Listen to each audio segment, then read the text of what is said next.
Reclaim is a podcast for women, by women, on conversations that matter, with your host, Thais Sky.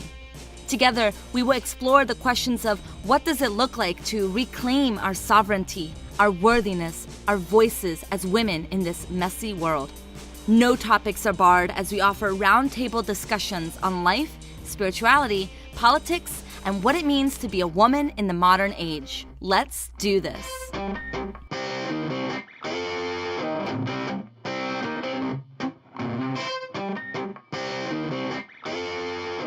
Hello, everybody. Thais Sky here. Welcome to Reclaim the podcast.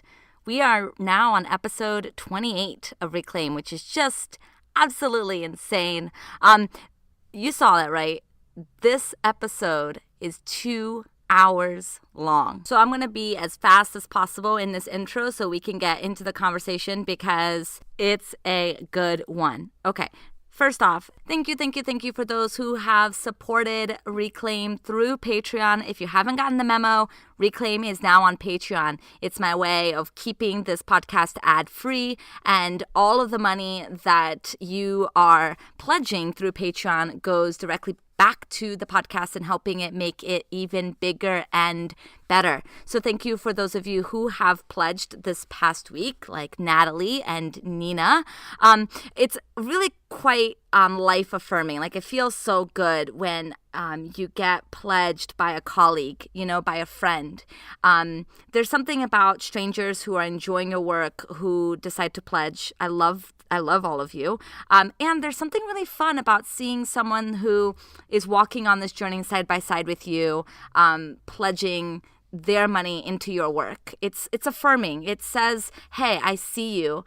I appreciate you. I resonate with you. And I want you to know how much. And here's a small token of my gratitude to you. So thank you for those of you who have pledged for Reclaim. I really appreciate it. And something else that happened this past week, someone that originally pledged $1 increased their pledge to $5. And that reminds me to tell you that you can do that. So you can pledge as little as $1 on Patreon to support the podcast. But if your income changes, if, money frees up and you want to pledge even more, you can go into the dashboard and change your pledge amount at any time. That's one of the great things about Patreon. Okay, what else do I want to share with you? I sent out a newsletter last week with a meditation, a Worthy Women Rise meditation. It's not your typical mantra, you are so worthy type of meditation. It's more of let's cultivate space for the worthiness wound and the spaces within you that feel inadequate. Let's name it, let's love it, and let's be with that space. And when we are with that space, it inevitably changes because everything ultimately changes, especially if you give tender love and care to it. So Worthy Women Rise meditation, I made it accessible through my newsletter last week, and I got such great feedback on it. So many of you really dug that meditation that I've decided to make it accessible within Patreon versus selling it on my website. So if you are interested in that meditation, if you are looking for another tool to support you in navigating your sense of I am not enough, go on Patreon. Okay, it's patreon.com/Thais Sky. Okay, this conversation with Alexis, Layla, and Andrea was a really sweet opportunity. The four of us were together in Macon, Georgia for McKenna Held's Your Leadership Recipe Live event. And the way it kind of unfolded was I had this dream that I was going to interview the three of them. And I reached out to Layla. And Layla was like, well, I'm already going to be interviewing Alexis and Andrea. And I'm like, great, then I'm not going to, obviously. I want this to be on your platform. I want this to be amplified. I will support you. I will uplift your podcast. And then at the end of the first day, Layla was like, I'm not going to be able to do it. I'm exhausted. And Layla gave a brilliant talk the first day. I mean, she really showed up. And I was like, you know what? I'll do it then. Can I do it? And she said yes. So I got into a hotel room with Alexis, Layla, and Andrea, and I set up the mic, and I turned it on, and I tried to take up as little space as possible. And you'll notice that we actually have a conversation about that. And I want to share my intentionality around why I decided to do that. Because whiteness is everywhere, and I'm a white person, which means my lens is very much a lens of whiteness. And I didn't want this conversation to be from my lens of whiteness. I wanted this conversation to be from the lens of non-whiteness. What could conversations and dialogue look like without the lens of whiteness being placed on it? And Layla, Andrea, Alexis talk about this lens quite often in the conversation. We talk about my presence in the room and what that means. We talk about what it means, to have relationships with white women. All of this is explored in the conversation. But I just want to let you know where I was coming from, which is I just wanted to hold a container for this podcast, and I wanted them to be in their zone of genius, in their relationship being with each other. I didn't want my presence to influence them. Which, is quite impossible, to be honest. We all relate and affect each other. But I didn't want to make this conversation be about me as a facilitator. And I really tried to do my best to take up as little space as possible. And I hope I did these three women justice, because the dialogue that they share that you're about to listen in on is truly revolutionary and truly, truly brilliant.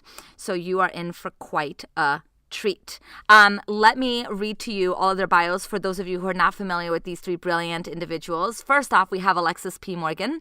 Alexis P. Morgan is a pole dancing, troublemaking, pro-ho, I don't even know what that word is, ho? It's Heaux. I'm going to have to ask her what that means. Black as fuck sorceress you've been warned about. As an anti-capitalist commerce babe, she occupies her time and makes her cheddar as a writer, artist, consultant, and professional opinion giver. Devoted to truth, justice, and liberation, she lives in the spirit of her foremothers: unbossed, unbought, unbothered. So you can learn more about her at thechurchofsaintfelicia.com. And you can also support her work on Patreon by going to patreon.com/ALXP Morgan. All the links are in the show notes. Next, we have Andrea Ranae. Andrea Ranae is a coach, writer, and facilitator who seeks to offer and uplift practical tools, resources, and wisdom in support of each of us, recognizing, owning, and sharing our power so that we can amplify the impact we have in our communities. She's deeply committed to doing her part in cultivating a world that works for everyone, and does so by exploring the intersections of our individual and collective healing, growth, and liberation through her work. With a water bottle at her side at all times and Beyonce usually playing in the background, Andrea believes that together we rise, and she hopes to create spaces which allow for that to happen. You can learn more about Andrea at AndreaRanae.com, and of course you can also support her on Patreon. Let me see what the Patreon link is. It's patreon.com/Andrea Ranae. That's RANAEJ. Okay, so that's where you can find her on Patreon. She has a course called Coaching as Activism. You'll hear about that in the interview or in the conversation. And that's her program that she leads to facilitate conversations about race in coaching circles. And you can learn more about that using the show notes. And then we have Layla Saad. Layla is a writer and speaker whose work focuses on centering the stories, art, and magic of people of color. As the founder of Wild Mystic Woman, Layla's work explores the intersecting themes of spirituality, social justice, creativity, feminism, business, and leadership. As an East African Arab, British Muslim feminist soul seeker living in the Middle East, Qatar, and sharing her work with the global community, Layla stands at a diverse intersection of identities from which she is able to draw rich and intriguing perspectives. Layla's own personal journey as a Black Muslim woman, her work with her clients, and her writings often confront the oppressive cultures of patriarchy and white supremacy. You can learn more about Layla at wildmysticwoman.com, and you can go to her Patreon, which is patreon.com/Layla Saad. Cool? So let's get into the conversation.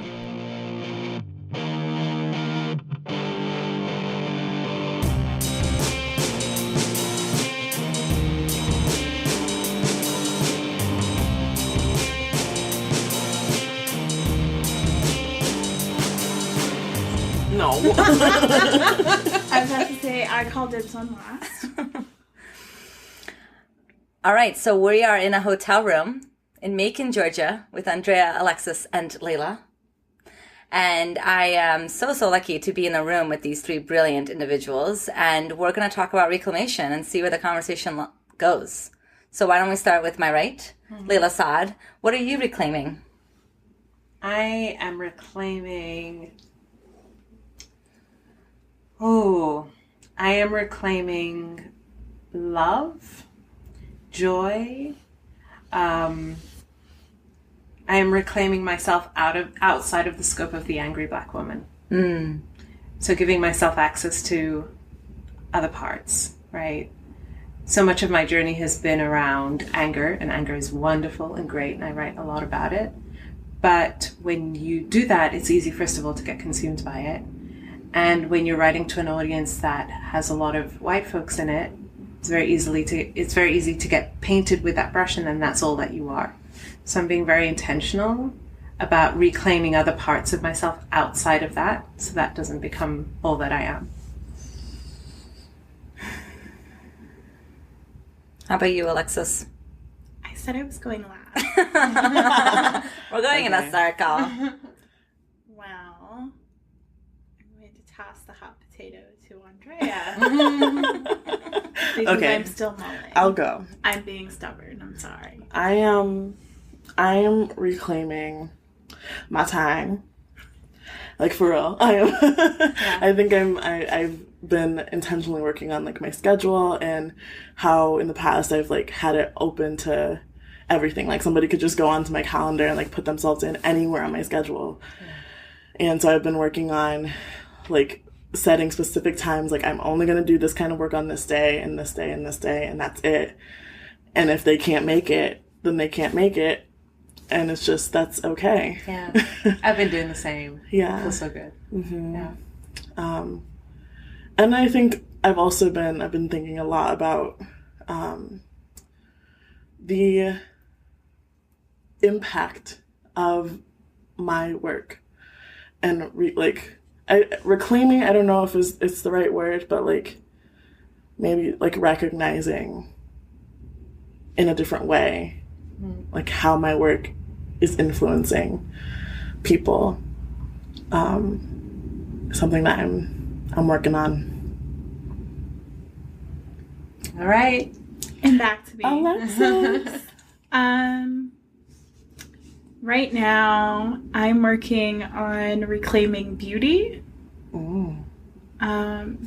So much of my journey for the last few years has been focused on digging into and sort of operating on like a lot of like internal wounding and social wounding. And, you know, with the move that I just went through and the fellowship foolishness, which I say with love, that's not like a derogatory way. Like it's really kind of made me wonder like what type of legacy I'm leaving. Yeah. Because it's weird to be 26 and have a formal container for a legacy. Just a little odd. And I sort of had this moment where I like shot forward in time and then looked back, 106-year-old me, and I'm dead. And I didn't see like the path that I've been on, like where I'm headed. And I talked about that, how my soul was just like, you could be a Ta-Nehisi Coates, but you are a Maya. So I've been reclaiming beauty, and also gonna talk about this. It's a little vulnerable though. Love and companionship. I recently got rid of a man who was not very nice to me. I catapulted him out of my life. And I just met someone, and it's a different way of sort of like moving through the world with another person. And it's very confusing for me on one level because I don't know what feelings I'm feeling. And then there's like, I didn't know it was possible to have a connection with someone that we seem to be developing. And it's very different, and I feel very seen and held and respected. And I've not really had that before in that context. And we could end up being friends. We could end up going somewhere else. I don't really care. But it's very revelatory for me. So yeah. Yeah. I love that. I love you. I'm so excited about that. So I know that, Layla, you wanted to address the elephant in the room, and I want to make sure we do that now before we go much further. Yeah. I want you to share your thoughts. Yeah, so my work has transformed to center and elevate people of color. And something that I was really wary of is, I'm so happy to be having this conversation with Andrea and Alexis, but this is a podcast hosted by a white woman. That's me. Right? In case there's any need to get clear here for the listeners. That would be me. And I'm assuming that a large portion of your audience are white folks, right? Even though you have a very diverse podcast like guest list, but your listeners are largely white. And so what I'm wanting to be really cognizant of is, as Black women, not being tokenized in this conversation, not being performative, not doing emotional labor, I don't know the extent to which that's not possible, right? Because you are white, and that's not going to change. So I don't know how you and Alexis and Andrea feel about it, but that's just something like the white gaze is just something that is constantly on my mind. Yeah. Well, and I remember you said the other day, this is Andrea, that you brought in like the whiteness, how it consumes. Yeah. And like I am, aware of that. Like that I don't in general, like I don't want to be something that just is just consumed by whiteness. Right. Whether that's like an ocean washing over me, or it's like you're literally like consuming my experience, my life, my work, my whatever for your own benefit. Right. And that's it.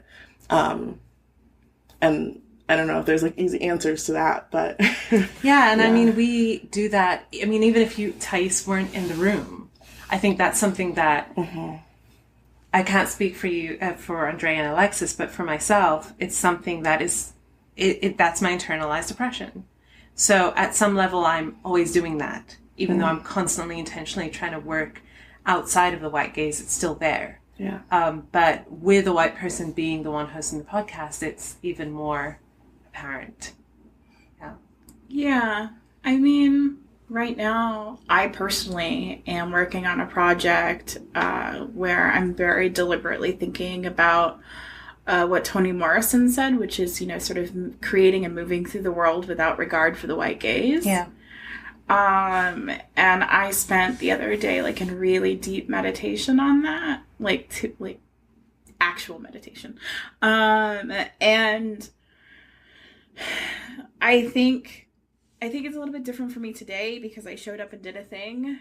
Yes, you did. Yes, you did. And like the entire way that I moved today, like I wasn't really in that space. Like I just gaveth no fucks. Not always like that. Just happens to be that today I'm in that space. Right. So like my headspace is already kind of like one foot in that door of just like there are white people. Right. Where? I was minding my business today. Right. But no, like I'm glad that we brought it up. So like, because there's no other podcast like where there's like a situation like this where it's just like, so let's talk about. Yeah.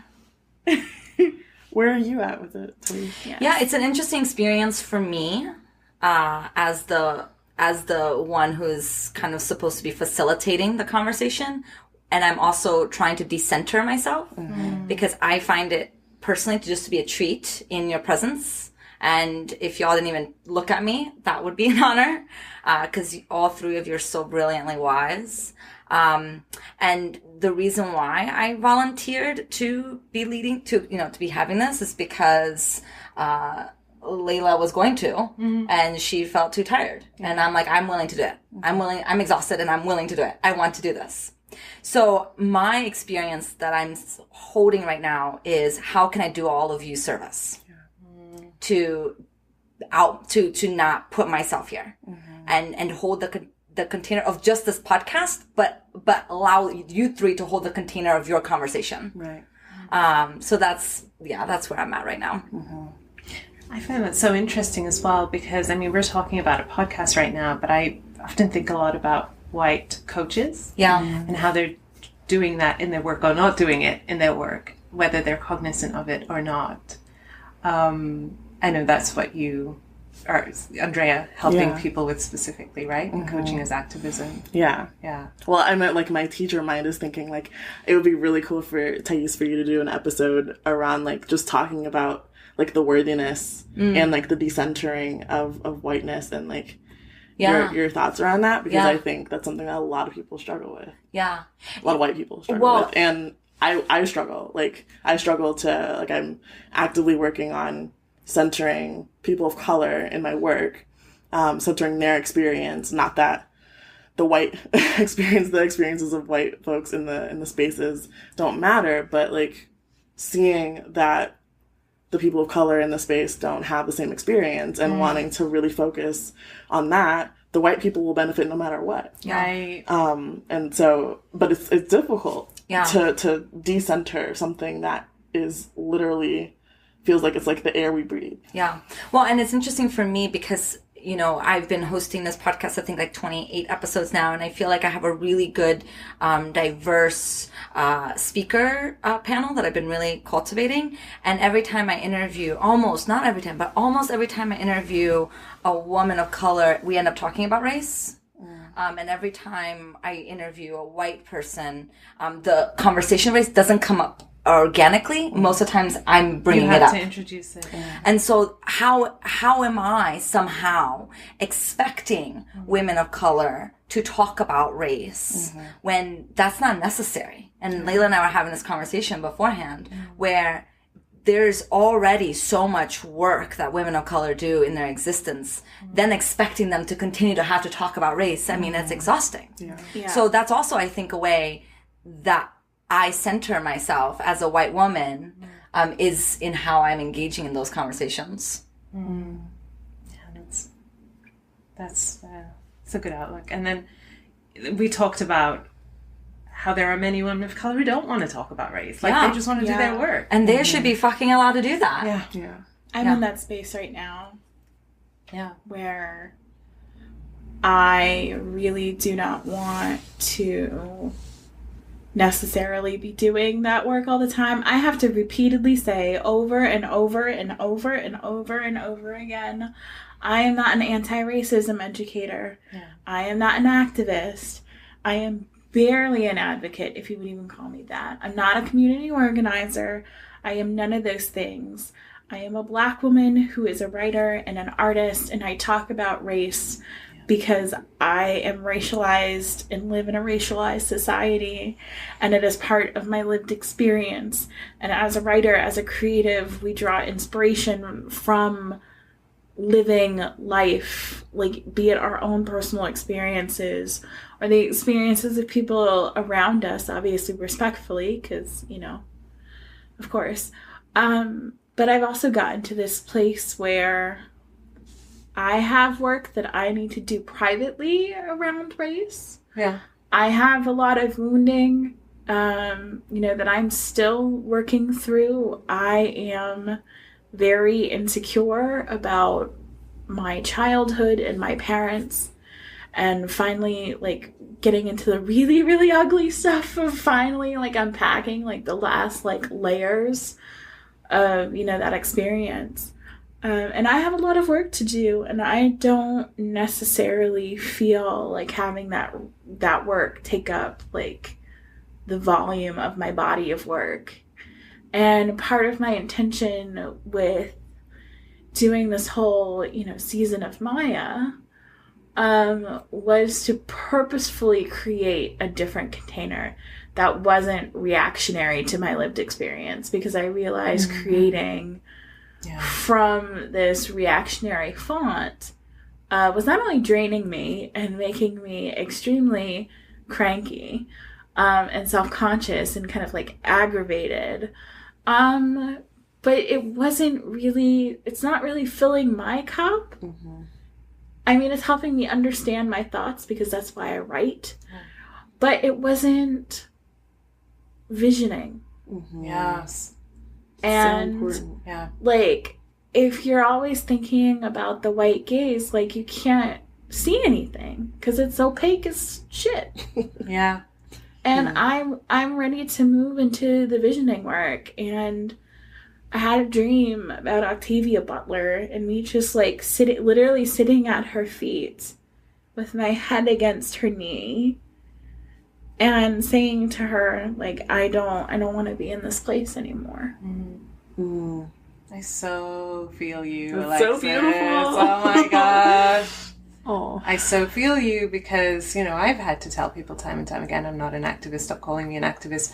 I am a Black woman who writes. Well, I have many intersecting identities, right? Race comes into it, for sure, but that's not the only thing. And, you know, I point them to people like Andrea. I'm like, you want to go, like, learn from someone who this is their calling? Go over there, you know? as we were saying at dinner tonight. Go to Andrea. But for yourself and I, it's like, that then limits our vision, right? And our creativity, if that's the only question that we're constantly... White men are allowed to be limitless when it comes to their creativity. Creativity. She's doing air quotes. Because I'm passive aggressive and tell the truth. They're allowed to be limitless. Yeah. And like, it amazes me, and like, I've been thinking about this more because like, situation person, you know, is also a creative type and is in film. You know, like that what you were saying, like this, like, as people of color, as Black women, I mean, look at Black Panther and then like A Wrinkle in Time and sort of like what we're sort of like moving through, where we have like what is quintessentially like Black cinema doing poppin' stuff. And yet, like, it's not reactionary. Yes. And like, society is not used to that. Yeah. It's very used to sort of Black artists in particular sort of like being siloed like into this very limited conception of the Black experience. I think I read or saw something about I can't remember what it was. It was like they were talking with art curators or like people in the art world about how white curators treat Black art and what they consider to be Black art. Wow. And how, like, if it doesn't conform to, like, certain, like, historical, like, patterns and ideas and, like, sort of, like, these stereotypes in their head about, like, what Black art can be and what Black art is about, then it doesn't get included in these shows.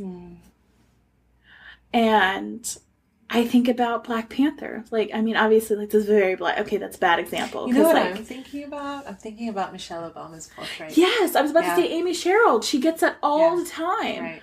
I almost had a conniption, like, and a little fit, like, watching all these people talk smack about Amy Sherald and that absolutely bloody gorgeous painting. It doesn't look like her. Have you even looked at Michelle Obama's? Like, really looked at her. Because if you're actually really seeing the First Lady, this makes perfect sense. Amy is a genius. Mrs. Obama knew exactly what she was doing when she chose Amy. Do you think that she doesn't, like, she graduated from Princeton? Like, she knows what she's doing. She knows exactly what she's doing. But, like, when that whole thing was going down and people were just like, oh, it's ugly, it doesn't look like her. I'm just like, because you are limiting your capacity for seeing Black women. Yeah. You just spoke a word. Praise hands. I would love your thoughts, Andrea. Yes. Wow, I mean, that's a lot. Like, I don't even know what. But I think, like, for me, I have to be, that's one thing I'm also working on or thinking about a lot more right now is is how I've created like a reactionary culture in my own life, where I'm like reacting to everything that's coming my way. Mm-hmm. Not necessarily, I think my work, I'm very intentional about like being clear about my vision. Being clear that it's about getting somewhere. Yeah. Not getting away from, like, there's a part that's getting away from something or dismantling something or... That's right at the beginning of coaching is activism. You get us to vision. What is your vision then? If you're going to do this work? Yeah. It's about like, what are you creating? Like throughout the entire process. Because if we're not thinking about that, then what are we doing? Like, what's the point? We're just burning everything down. Right. And then what? With no plan. And then we create the same thing and looks different, but it's the same. And that's something that's really like vision is something that's very important to me. I think that's something like, I was thinking about, you said in one of your, you said earlier today in your talk that like on your site you have like what your work is rooted in anger and love. Yeah. And I think on my site it says like, my work is like rooted or founded in like a vision for love and rooted in anger and justice and liberation. But vision, like vision is like at the center of it all. Because I think when we're angry about something, it's because we want something. There's something that we want boundaries, we want something different. We want our space, we want to be heard, whatever. And what is it that we want is my question. Yeah. And that's such a, I'm kind of tracking my own, like, I'm internally tracking what I'm saying and the way that I was about to shift and kind of tone down what I wanted to say. So I just want to point that out first. But this is something that I think as people of color who are pointing to the elephant in the room and saying, this is a problem, this is a problem, this is a problem. And I'm not just talking about us three here, but other people who may be listening. We also have to be really wary about, we want to burn it all down, but are we even ready for what could come next? That's where I'm at. Right. Because I have been in this space for a while where, like, I'm observing my colleagues and observing, like, my communities. Yeah. And, again, like, going back to Octavia and sort of, like, the pseudo-mystical experiences that I've been having over here. I started rereading, the Earthseed trilogy, which, for those of you who don't know, Octavia Butler is a genius. May her soul rest in peace and power. She wrote a trilogy, what was going to be a trilogy. They only published the first two books, The Parable of the Towns and The Parable of the Sower. And basically in these books, I'm going to spoiler this a little, they're in a dystopian universe. The guy who becomes president is very much like Make America Great Again. Like, it was creepy. Like, how much propheticness is sort of like baked into this. Because she wrote it when? She wrote this, oh my goodness, I think in the 80s, early 90s. Like, it was a minute ago. I don't think I was even born yet. I would have to double check.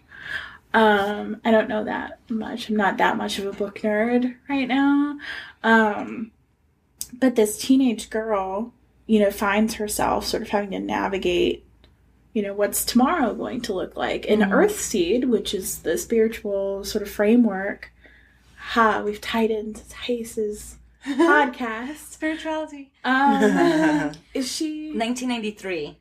Oh, so was I Parable was of the Sower. Right before I was born. And Parable of the Talents was 1998. Yes. So I was a year and then 7. Oh. That makes sense. For some reason, I had it in my head as the 80s, possibly because a lot of interesting things happened creatively in the 80s. But this girl starts receiving these transmissions for a religion, like this sort of naturalistic, pantheistic religion, that she called Earthseed. And it's like the Earthseed verses, and I quoted one of them during my speech today. I had a point. Oh, yes. So it's like she's actively like envisioning what's possible, and they establish this new community called Acorn, and they start like building together, like as kind of like this commune. And obviously the books are kind of sad. I'm just going to warn you all in advance. Like, they're really kind of emotionally brutal. Don't read them if you're in a bad place. But on the other side of that, there's like actively sort of like dreaming the future, which I think might be an indigenous way of describing something, so I apologize. But there's like that deliberate act of sort of like shaping what's emerging. Right. She talks about shaping God. Right? Yes. Yeah. I believe it is, hold on. Adrienne Marie Brown says it all the time. Earthseed. I can't type. I have fake nails on. So while you're finding that, yes. I know that, like, I haven't read the parable books, but I want to. Me too. And it's been made into an opera now, right? Oh yeah, I saw about that. And it's being developed into a TV series. Yeah. Yes. But the book that was inspired by that work has been like a really like inspirational force in my life. The Octavia's Brood. Yes. It's like a collection. Octavia's Brood. Yes. Yeah. Yes. It's a collection of good. like Black women and femme and women of color writers who have written short stories that are have like a sci-fi element to it. And there's one that's by her name is Alexis. Oh. Alexis. They're the greatest. Dang it, I know which one you mean. I can't remember her name, but it's called Evidence. And that shit made me cry. Yes. Like sob, because it was this beautiful, like, this young girl was either like reading or writing letters to her ancestor, and like talking about the experience that she was having, where she was like, I know that like back in the old days, like everybody was really like caught up and all of this mess, and it was like really hard, and today like we grow. Yeah. We like actively are just like working on growing and like and being in a relationship with each other, and it's like it's so beautiful. Yeah. Well, I found what I was looking for, and first one of the Book of the Living, which is the text that the Earthseed verses flow into, is all that you touch, you change. All that you change changes you. The only lasting truth is change. God is change. Yeah. And all of the Earthseed verses are beautiful. Can you read that again? Yes. All that you touch, you change. All that you change changes you. The only lasting truth is change. God is change. Yeah. I wonder what the shift in perspective would be if we moved away from the current kind of spiritual narrative that God is love, which I think has become a very whitewashed concept of love, right, into God is change. Yes. Yes. Yeah. Which is all sit with that. What's interesting to me, being that, like, I'm a little woo-woo bear over here. You know, I frolic through the fields of woo-ness. Is that this idea, like this idea of the only permanent thing being change, being death, being impermanence, is a very Buddhist idea. Obviously not literal, like, translation. But, so there's that. But I think if we just sort of accepted that things are changing, not growing, changing. Yeah. What is the difference for you? For me, growth just kind of tends to expand without thinking sometimes. Like, it just sort of happens. Change is about refinement. It's expanding, but it's also refining at the same time. It's shifting. It stays in relative harmony. Growth requires like contraction, almost. Like it requires. Growth also to me feels like you're trying to get somewhere. Yes. Like to a pinnacle. right? And I'm thinking about, with that God is change line, I'm also thinking about being Muslim. The way that we define God is very different, right? So Allah is the Arabic word for God, but our God isn't male, right? Our God is non-binary, I guess. Yes. But also Allah has 99 names or 99 attributes. Yes. Right? So for us, God isn't just love. God is also sustainer, nourisher, but God is also the judge, right? So God has like these, kind of how we talk about like everything has a positive and a negative, like kind of like that, but 99 of them. It's not just two polarities. It's like everything in between, right? So God can be the most merciful, the most beneficent, but God is also the one who'll come down hard on you when you transgress, divine laws, right? So, yeah, I mean, when you brought up that point about God is love, I think that's very much a certain specific view. It's not the view of everyone. As you said, Alexis, the Buddhist view of God is different. The Islamic view of God is different. I think it's really important to be able to learn from different spiritualities, not appropriate, not take and co-opt and sell, but expanding our understanding, because we'll never understand fully what God is, because that is the nature of God, right? Well, I'm curious what you find the difference is, because I know you have such an intimate knowledge of Western Christianity. Because I went to Catholic schools my entire childhood. Exactly. Yeah. So I know that you you too? Yes, I did. Yeah. I did that tour of duty for a couple of years too.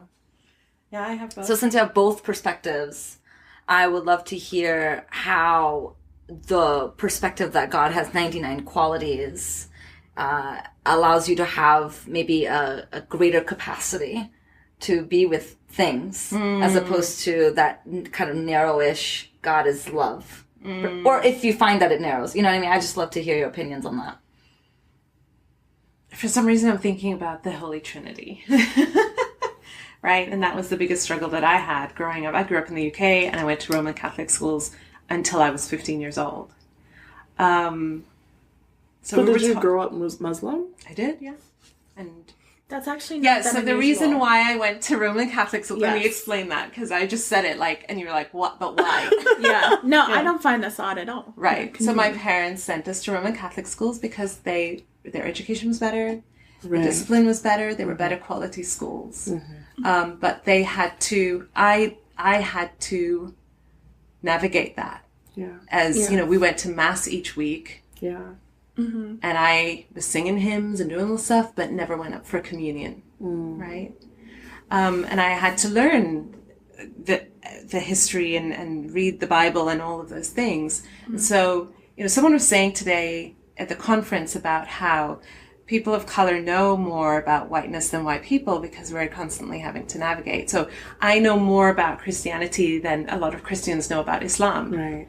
Because I grew up having to learn it.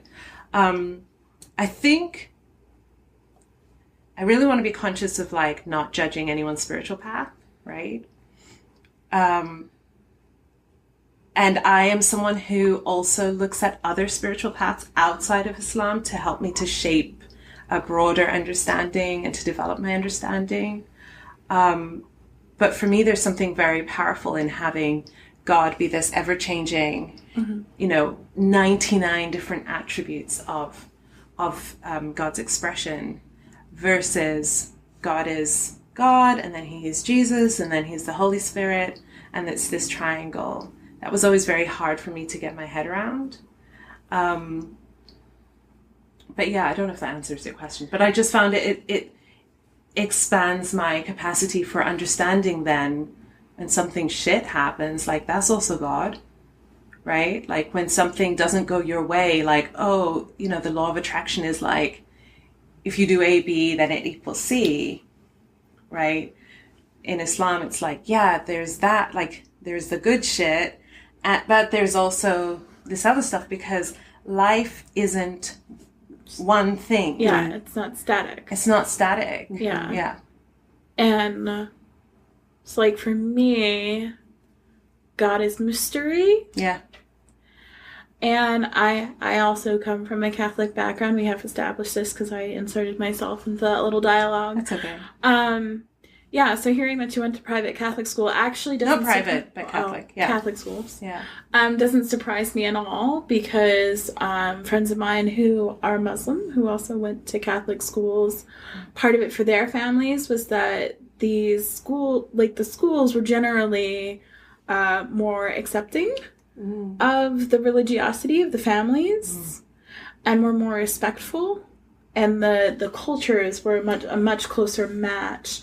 That's true. Like their parents didn't have as much anxiety about sending their children to a school where they might be like a public school. Yeah, like to a public school where they might be the only, religious Muslim child, and sort of like dealing with the, I don't want to say quirks, but you get what I'm getting at. Yeah. Like praying multiple times. Christian-centered education. Yeah, like it's not going to be as weird for religious Catholic kids. Yeah. Except I was sure that I was Christian and I would say we have to say grace before prayers, and I found a tape that my mom had recorded of me when I was 3 years old, and every now and then I keep going, welcome baby Jesus, welcome baby Jesus, just singing this little song to myself. It really does get in your head.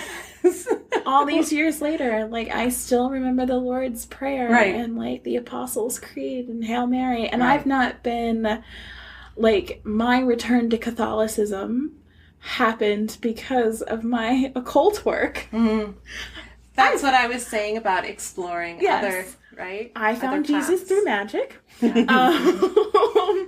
And somewhere the Pope is having a tiny stroke. But for me, God is mystery because for those of you who don't know, I am Northern traditions. I sort of swing back and forth between heathen and Germanic pagan. I don't really have a label for it. It's just Northern Europe, pre-Christian, indigenous beliefs, but not indigenous as in the Sami people who are still living, the people that you call the Vikings. So I converted to heathenism in 2013, which was really odd because I'm not white. And everybody's just okay, that's cool.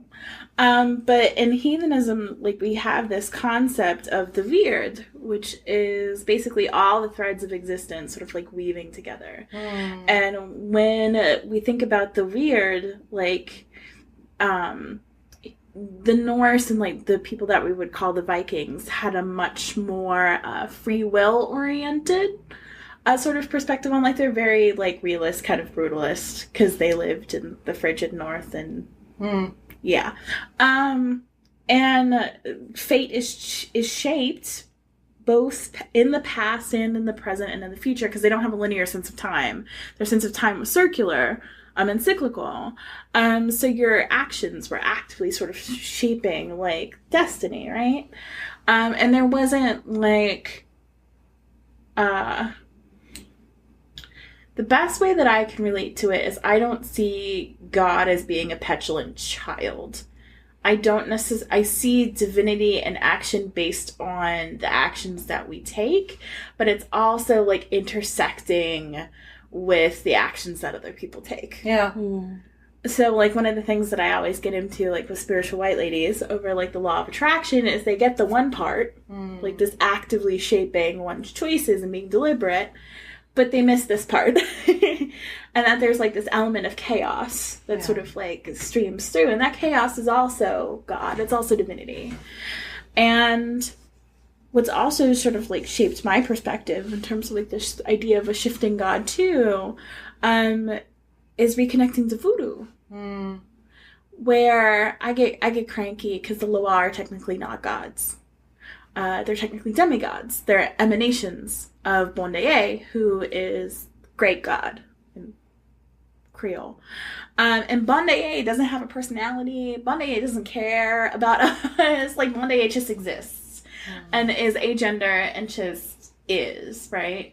But these different reflections, like these different roads and like different expressions of God are manifest as Loa in nature. And how many are there? They're infinite. There's a saying that, and this is also a little bit true of the Orisha. I can't speak to that as much as I can of voodoo. Yeah. That there are, an infinite number of Orisha and an infinite number of, Loa. And like the thing about the Loa, I'm giving a tutorial for the white folks, so probably never encounter this ever again. So like in voodoo, you have a Loa, like an archetypal Loa. So like, let's take Papa Legba. But there are hundreds, if not thousands, of different roads of Legba. Because every Loa is like a diamond, and there's like a different facet of that diamond. There's just like infinite facets. So one societe might work with one road of Legba, and then another one works with a different road of Legba. And there are literally families in Haiti, like in really rural parts of Haiti, that are still working with Legba, like that energy, that essence of Legba. So that would be like a quality of God, if you will. Yeah. But it's just theirs. It's their family Legba. And, sort of working through that cosmology to the extent that I can, because I'm not, initiated and I'm not a part of a formal societe yet, if I ever end up in that situation, has really sort of clarified some of like the intuitive things that I knew. Yeah. And has really sort of opened me to this idea that divinity is in living. It's not static. So Earthseed was very like, ooh, I see you, Octavia. Yeah. Wow. That's beautiful. I'm thinking about, Thais, your podcast is about the intersection of feminism and spirituality. Yeah. I'm thinking about white feminism. Yeah.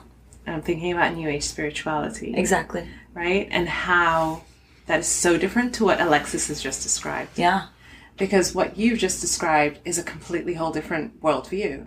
Well, and so is yours. Right. What you described. Right. Yeah. And so how that influences then the way those two things intersect, and then what is born from that, the vision, as Andrea said, that is born from that, about what change can look like. Well, and that's why I think these conversations are so rich, and the more perspectives that we can add to a conversation, the more elevated our entire culture is.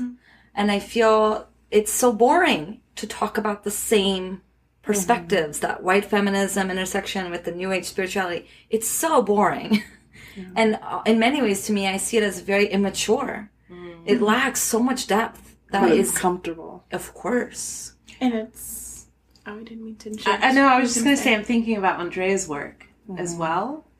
About how it's not just immature, it's purposely upholding something. It's purposefully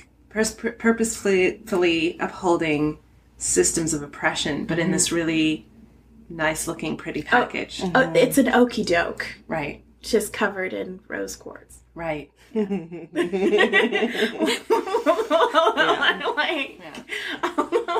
that's why I said it's comfortable.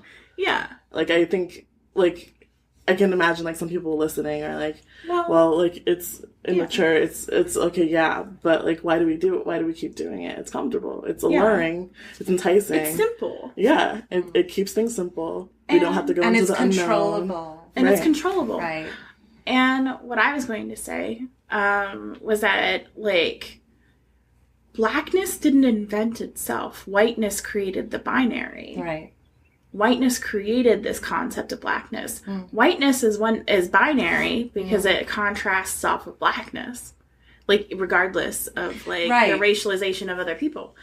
But blackness is infinite. Yes. So like whiteness is constrained. And whiteness is constrained. Yeah. And so when we get into New Age spirituality, into these other places, there is a reason why it is very hard for white people who are conditioned to whiteness to break out of that. And because they can't see the color, like they can't see that spectrum. That's slightly ableist, I'm sorry. But like they can't, like, they have like, they can't conceptualize it because it doesn't exist in that, you know, framework, in that universe. Well, I just was thinking about this idea of being colorblind, which sounds so nice. But if you think about actual color blindness, there's a real lack there. You're not seeing the depth of color. Which, if we're talking about a painting, for example, and it's a beautiful, rich painting, and you can't see the colors, you miss out on everything. And then the minute you see color, that's when you can see the depth and the richness of the painting. And so what you were talking about, that whiteness versus blackness, and that blackness is infinite, that's what came to my mind. Yeah. I'm also thinking about cultural appropriation. Yes. And how when whiteness appropriates, right, like cultures outside of whiteness, that they take what looks good and leave the depth that Alexis just described, right? They take, so I'm thinking of, so I'll use my example being Muslim, right? I'm thinking about Rumi. Oh, Lord. Right? America's favorite poet, right? If I had $1. And how his Muslimness has just been sucked out of him. And you know, his poems are seen as these like really romantic, poetic, but he was Muslim. And he was talking about his relationship with God. And wasn't he Sufi? He was Sufi, right? Yes. And he wasn't just some guy. No, he wasn't. Like, his father was, you know, a scholar, like, and he himself was. And so it's like, oh, we want Rumi, but we don't want that other stuff, that Muslim stuff, right? We want the feathers and the, like, Malas. Yeah, the malas, but we don't want, like, that other stuff. Yeah. Right? And so they miss out on the depth of, Well, I got into an Uber a couple days ago, and it was a black man driver and a black woman sitting next to me. It was like an Uber pool, and they were talking about gun control, and I was like, oh snap, like this is about to be a good conversation. But they were just like, they were going back and forth and just like having a whole conversation, and then I started talking to the woman, and she was telling me that she's getting her PhD right now, and it's about like on visual rhetoric and something else really smart, but focusing on how whiteness looks to blackness in order to identify itself, in order to figure out who it is. Right. And I was like, whoa, whoa. Because whiteness needs blackness. Well, and I've just been like thinking about that since then, because whiteness, by definition, cut itself off, cut like the humans that created whiteness, cut themselves off from everything that grounds them: community, ancestry, lineage, spirituality, the land, like, and then looks to blackness, looks to other like black and brown cultures to identify who it is and how superior it is. And so when I think about like, I'm thinking about like my definition of God, or like how I conceptualize God, and I think about like the sacred, and I see everything as sacred. And I see like the work that I'm doing ultimately comes down to like reclaiming our humanity. And there's nothing more holy to me than that. So. Which, oh my God, my brain is just like all the things in all the places. And as far, because what I was thinking about, like while you were talking, I was listening, but also while you were talking. As far as like reclaiming our humanity, like whiteness, like, and this is where I get into fisticuffs with like white lefty bros, because they're just like, the capitalism is the root of everything, we should just go straight to capitalism. I'm like, time out, my commie friend. Like, no, we have several stops before we get there. But whiteness was developed as sort of like a mask for the dynamics of capitalism, and the dynamics of feudalism, a little bit like mercantile feudalism. whole economic like thing. But one of the things that I contemplate in sort of like my little corner of the universe as far as like this stuff goes, like with economics and looking at capitalism and sort of like the functions and machinations of capitalism, one of the things that I really take to heart and that I do sincerely sort of like sit on is Becker's theory that the heart of capitalism, or one of the hearts of capitalism, one of the main valves that powers that machine, is this fear of death and this fear of mortality. So when you talk about reclaiming your humanity, and we talk about Blackness being infinite and having like this, you know, spaciousness, and we look at that in contrast to whiteness and like sort of like this like veiling in the bad way kind of going on, you can't reclaim your humanity if you don't reclaim your mortality, right. And the mystery and the infiniteness of death, which is not simple. Like dying is not even the physical act of dying is simple, but what happens after, right? That's what I was saying about that control. Yes, it's that need to control. Right? And if you say God is mystery, it's like, what is that? Right. Yes, God can't be mystery. God must just be love. Yes, right. Because love is love can be simple, or can feel simple even though it's not. Or it's just like really reductionist. So when you have to sort of like step away, you know, when you step away from like the complexities that often follow like animist worldviews, I get really mad at like white archaeologists who are just like, well, these primitive savages. I'm just like, those primitive savages have much more complex views of the world than you do. Because if you think about it, everything having a soul and a consciousness is a far more complex set of relationships than everything is dead and I can just do whatever the fuck I want. Right. The land, animals. Yeah. People, because that means that means you got to think about consequences. Yeah.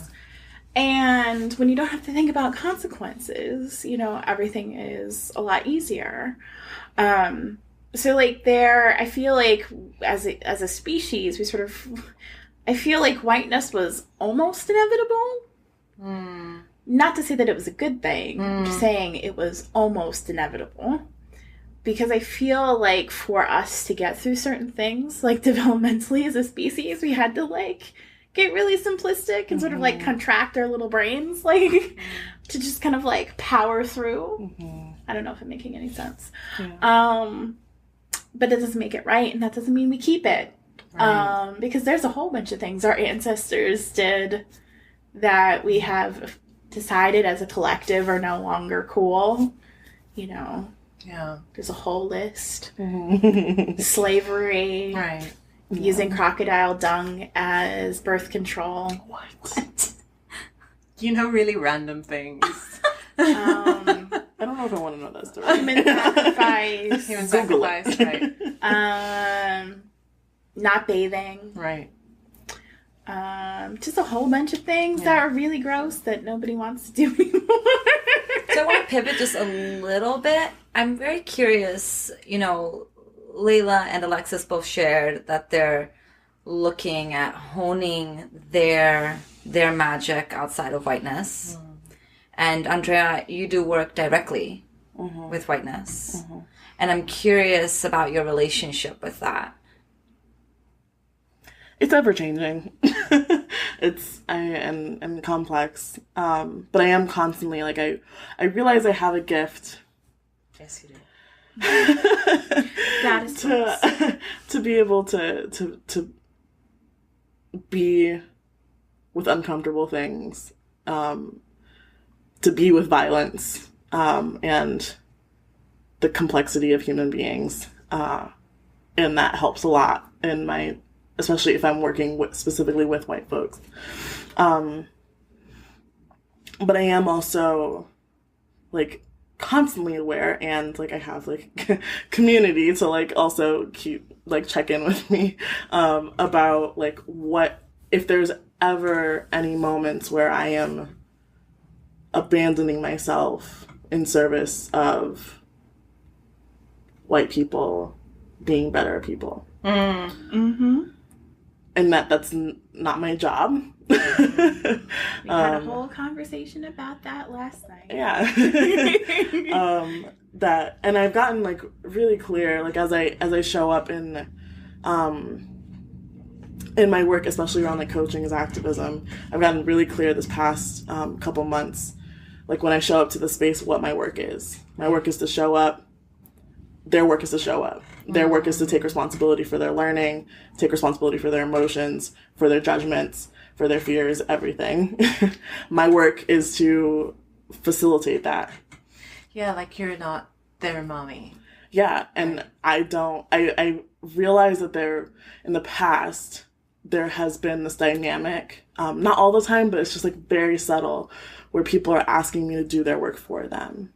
Whether it's like people like asking for validation or like not really fully showing up with whatever they have, like trying to be nice and like cordial and everything. And like I've felt like I've had to like pull, like, come on, okay, what do you got? Because if you don't just like come out with it, then we can't do the work. Yeah, there's nothing that we can do. So I have been doing that work, and it's exhausting, and I won't do it anymore.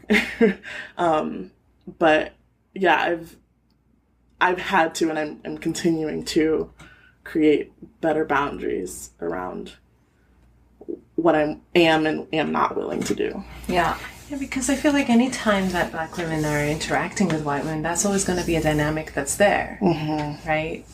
Even if you're getting paid for it. Right. It's a dynamic. And so what I'm working on is like recognizing it happening and saying no to it. And then they can figure out what they want to do with that. Right. It's often like, imagine, not a dramatic shift, but actually just a shift in how you're focusing your energy. Yeah. Right? Yeah. But that makes a huge difference. Yeah. Well, and what's interesting is that what the three of you shared at the very beginning around what you're reclaiming, I found that the common thread is a shift in your relationship with boundaries. Yeah. Yeah. That's one thing I realized when I last year when I got really clear. I was like, okay, now I need to be centering the people of color that are in the spaces that I'm holding. That includes me. Yes. I need to center myself and my experience and be aware of like what I'm doing in order to contort myself to make other people comfortable. Yeah. And that has been like really amazing to explore. Because we're conditioned to believe that as Black women, that we don't have the right to have boundaries when it comes to our interactions with white people. Right? Like, you don't get to do that. And that's why it triggers so many people that I have such strong boundaries. Right? Someone told me today, like, there's a white woman online who's calling you out specifically because you've said you will not waste your emotional energy to help them process. Right? And so I'm like, okay, well, that's her stuff. Right. Like, she's going to have to figure that out, but I'm not yours. changing anything about my decisions and my boundaries. Yeah. But it takes a lot to do that. You have to go against a lot of your own internal conditioning. Yeah. Well, and you've laid boundaries with me. I have. And there's the additional dynamic here of a friendship. Yeah. Right? It's not like I'm just a stranger to you. Right. And it's been really quite, I don't want to use the word pleasant, but it's been a beautiful experience for me to have a friend set boundaries. Right. Because that's a gift. It is a gift. Yeah. It is a gift. And it's also because I know you can handle it. Yeah. Because I know you've been doing your work. So you can hear me and hear where it's actually coming from. Right? Doesn't mean that it's not uncomfortable, but you can actually hear where I'm coming from. If you're not doing your work, if someone asserting their boundaries triggers you because you haven't been taught to assert your boundaries, then it's very painful. Yeah. Yeah.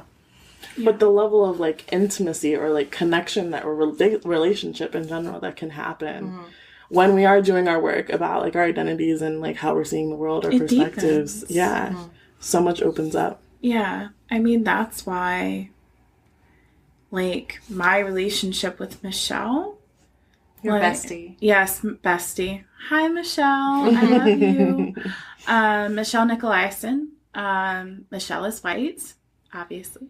And the two of us have had that conversation. Michelle knows where Michelle's boundaries are in terms of where we can go and how we can navigate. And as a result, over the last few years, like a lot of, our capacity to sort of hold things and to hold conversation has changed because Michelle has done their work. Right. And you often hear this question, like, can black women and women, like, can women of color and white women actually be friends, right? Yes. And I want to hear your thoughts around that. I think most white women, as of right now, 98.9% of the time, do not have the toolbox to be a good, intimate friend with a woman of color. To be like a trustworthy friend, like a deeply trustworthy friend. When I say that I would go to prison for Michelle, I've said this multiple times. Michelle is on this very short list of people that includes my sibling, and that's it. Of folks that I'd catch a pair of handcuffs for. Because I know that Michelle does what Michelle needs to do to see me. Yeah. Michelle sees me. Michelle wants to see me. Michelle goes out of their way to see me.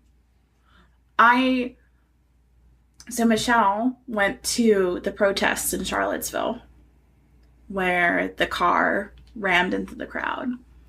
Michelle was on that street 5 minutes before that car tore through that crowd and killed somebody. And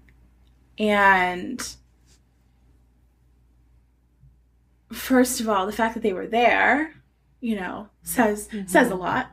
White, fairly privileged, Like, why should I? Yeah. White presenting woman, has a nice life, doesn't have to be there, was there. Not for me specifically, but just because it was the right thing to do. Right. Because they needed to do it. But then to sort of like, for me, for us, our individual relationship, that's when I knew I really loved Michelle. Yeah. Because the thought of Michelle being willing, Michelle was willing. If Michelle had died on that street, God's forbid, Michelle was willing to take that risk.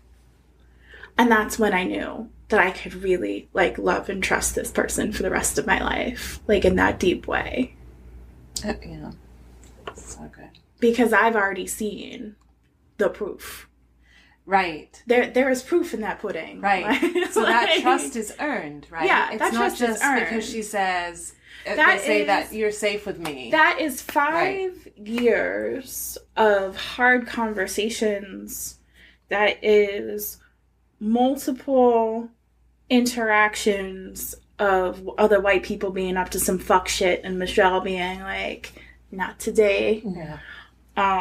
And not in like a savory way. That is 5 years of doing, well, more than 5 years, but multiple years of them doing their own work. Yeah.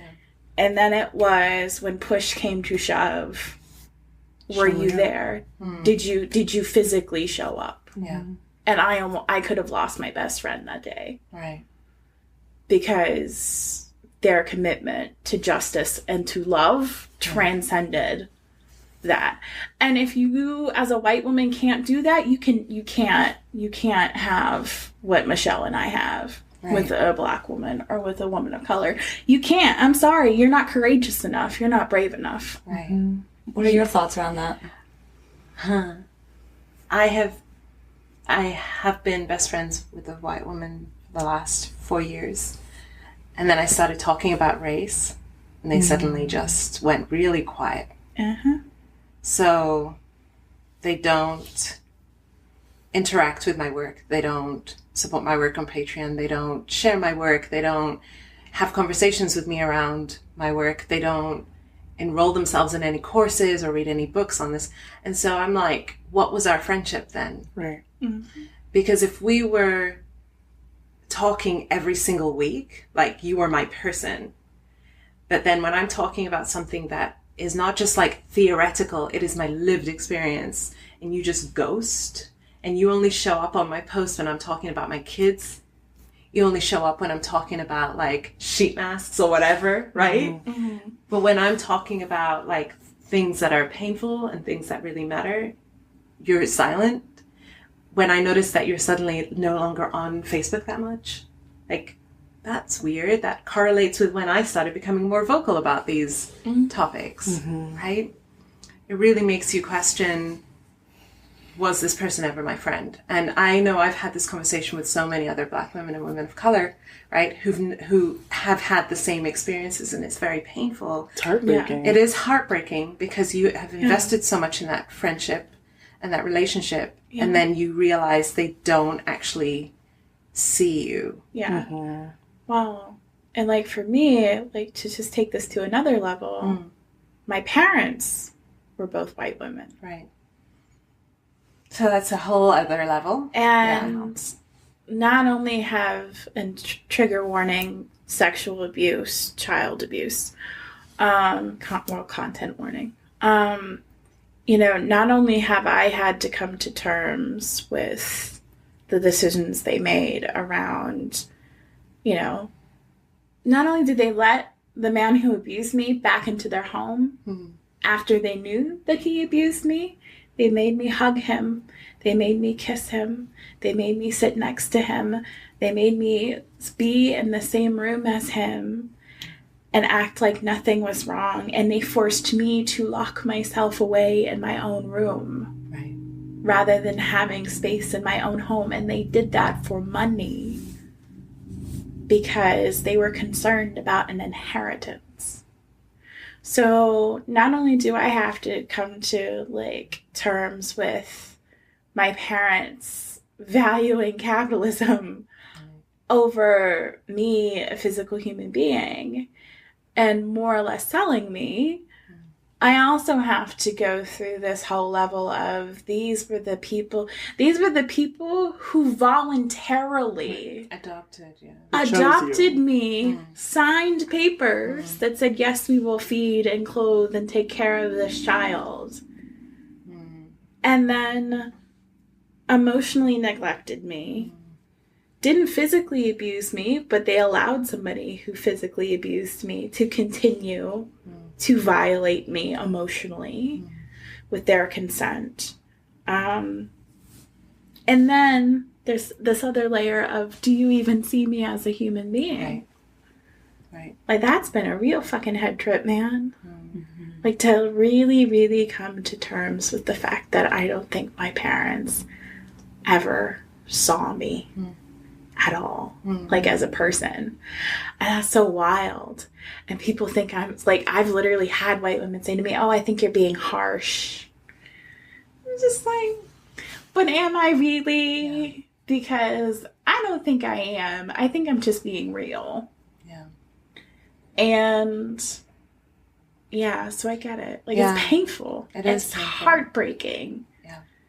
It tears whole chunks of your soul out if you're not careful. Yeah, and so white folks aren't entitled to, white women aren't entitled to our friendship. No. Because that's just earned. It is earned, right? It is earned. And I know that rubs many white women, really the wrong way, right? Is a gift. Well, and I see in the conversation around inclusivity, I see people being like, I live in an all-white town, or I don't, have a lot of friends that are transgender, or, whatever, and, how can I, be in community with more trans folks? And it's like, what? Yeah. What makes you think they want to be friends with you? Why do you need to be in community with them to honor and respect who they are? Yeah.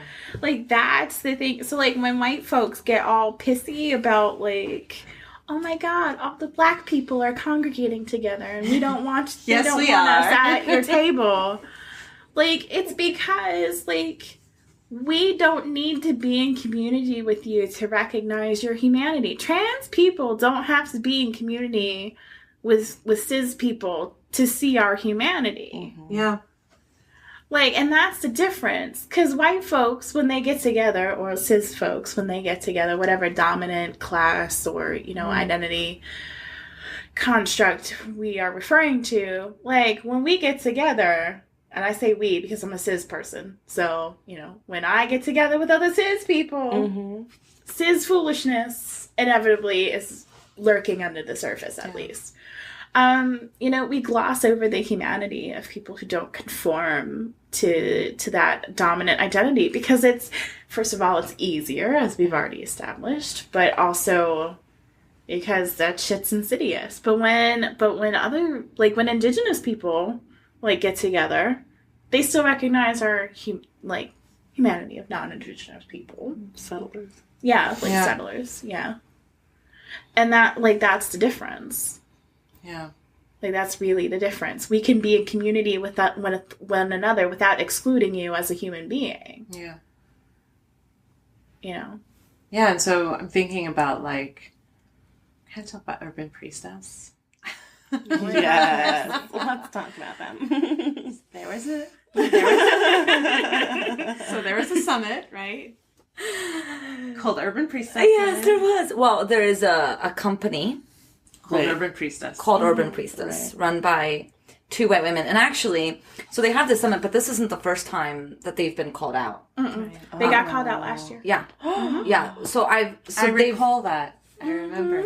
Yeah. So women of color have already called them. And I actually spoke to another white woman today who shared with me that one of the owners of Urban Priestess has been called out multiple times. Yes. Wow. Another woman of color who did her yoga training, who I will not name, right, mentioned to me. So this is not a oops first incident. Right. It's not an okie doke. Yeah, this is a willful ignorance on their part. So they created a summit, and what was so perfectly problematic, like perfect encompass of problematic, is that there was not a single, not even one, not even a little bit, not even a little token, like there was nothing except white women. And so if it had been like, let's say 2 or 3 women of color, then they kind of could have gotten away with it. There was none. So it was a summit on priestess with all white women. Right. So just who are yoga. Yes. Teachers, right? Yes. They're all all of them shaman, guru, yoga teacher, healer, banana phones. Right. What were we going to say? Yeah, so that's the context. So what I was going to say was about this, like, so they were called out for that lack of inclusivity and diversity. They were. And what we saw them do was try and fix it with a Band-Aid by saying, okay, then just throw us some Black people and women of color, then we'll just put them on it. Right? See this a lot, but they think they're doing us a favor. By bringing, like, we've got 2 spots here. You can take up those 2 spots, but the rest is going to be all white women, right? And you're going to be grateful for the space that you get, right? I'm taking off my bra, y'all. It's getting real. Getting real. Well, and there was another summit that was called out around the same time, and their response was, we reached out to women of color. It just so happened that it was a predominantly white response. Yeah. So that's also on the same level of why would women of color say no? Have you thought of that? Right. Have you considered why? Right. Because if they felt safe and included, and that conversation was going to be, given you referrals. They would have you to somebody else. Right. Or they would have said yes. Who would say no to visibility as an entrepreneur? Let's get clear here, right? Unless it's they felt that what you were creating wasn't for them, right? And they looked at I'll speak from my perspective. When someone sends me an email with a request for, we want you to come and do this thing, I look at the totality of what your work has been. So I will scroll back through your podcast list. And all the way through. White women. No, say it's a no, right? I will look at the kind of things that you've been writing about and what kind of conversations you're having. Because why would I put myself in a situation where I'm having to do labor? Why would I put myself in a situation where I don't feel that I can fully express myself. And as writers, we need to be able to fully express ourselves, right? But also there's this whole thing around like this whole belief that women of color and Black women specifically don't do spiritual work, right? So I was in a summit and I've written about it to my audience, but also the people who invited me to the summit know that I sent this message out and they thanked me for it. You know, I was invited to speak on a summit that featured people like Marianne Williamson and co. Okay? And when I was invited, I saw that it was very white and it's in a very white platform. And then I said yes. So this is why I said yes. I said yes because I looked at the year before summit and saw that Alice Walker was on it. And that's the only reason I said yes. Because literally the day before, I had a huge revelation due to something Alice Walker had written. So I was like, it's a sign. Alice Walker, like, how is she just here? So I said yes, but I said, my condition though is that you bring in more women of color and specifically Black women, because we are always the most underrepresented. And their really nice response was that I want that, but to be honest, I just don't know any who do this work, who have a big platform.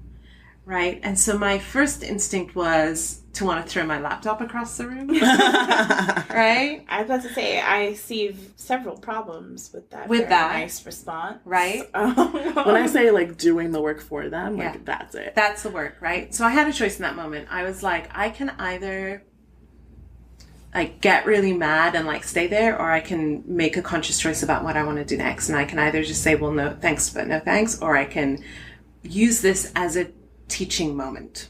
And I was really drawn to do that. I wouldn't do that necessarily any other time. But because of how big this platform is, I thought if there's ever going to be a time when I want to do labor, it's going to be at this level. Yes. Right? Because this is where it has a bigger impact. So my response was, that's a common misconception in this field, that Black women and women of color don't do this work. And so the more that you don't put us there, the more that it perpetuates this misconception, and that you have a responsibility as the leader of this organization to change that. Right? So I went and did the labor for them of putting together a whole list of Black women. Wow.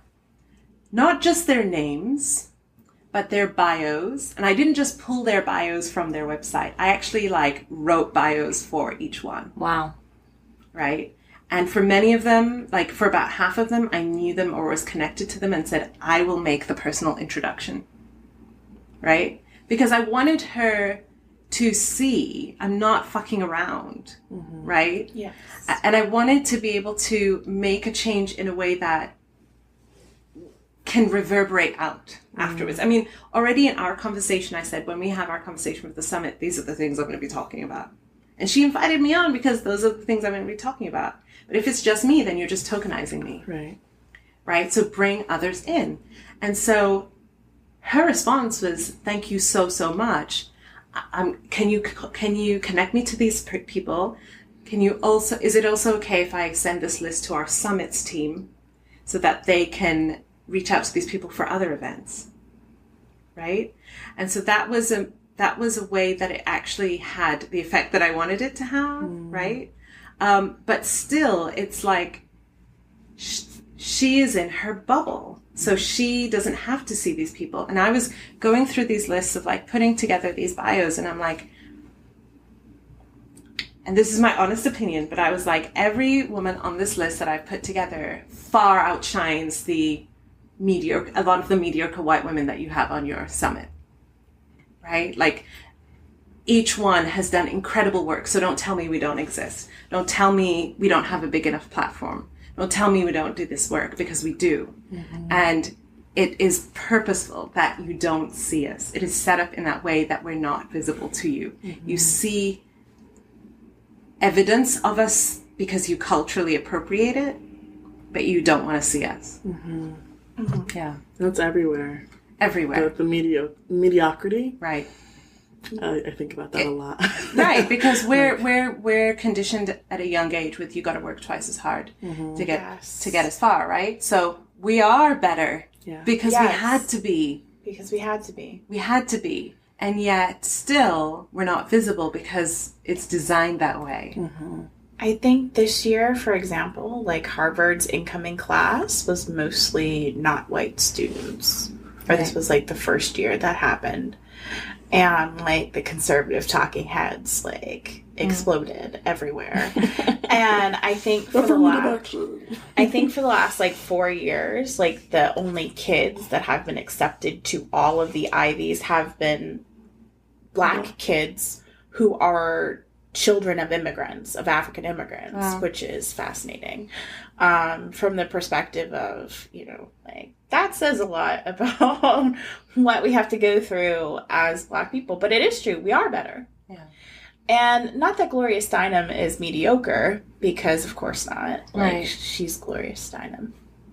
But like when you think about like the name recognition of Gloria versus Angela, you know, and Angela's and the association, right, with, or even like Audrey or Bell Hooks, which Bell Hooks would probably be more comparable, right.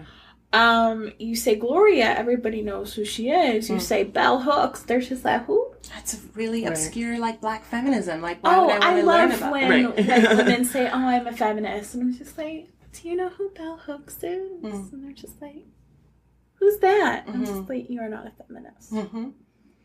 Right, because like, she wrote the books on feminism, right? The books. Literally, ain't I a woman? Yeah. Literally. Right. Feminism is for everybody. Feminism is for everybody. Right. The books. Yeah.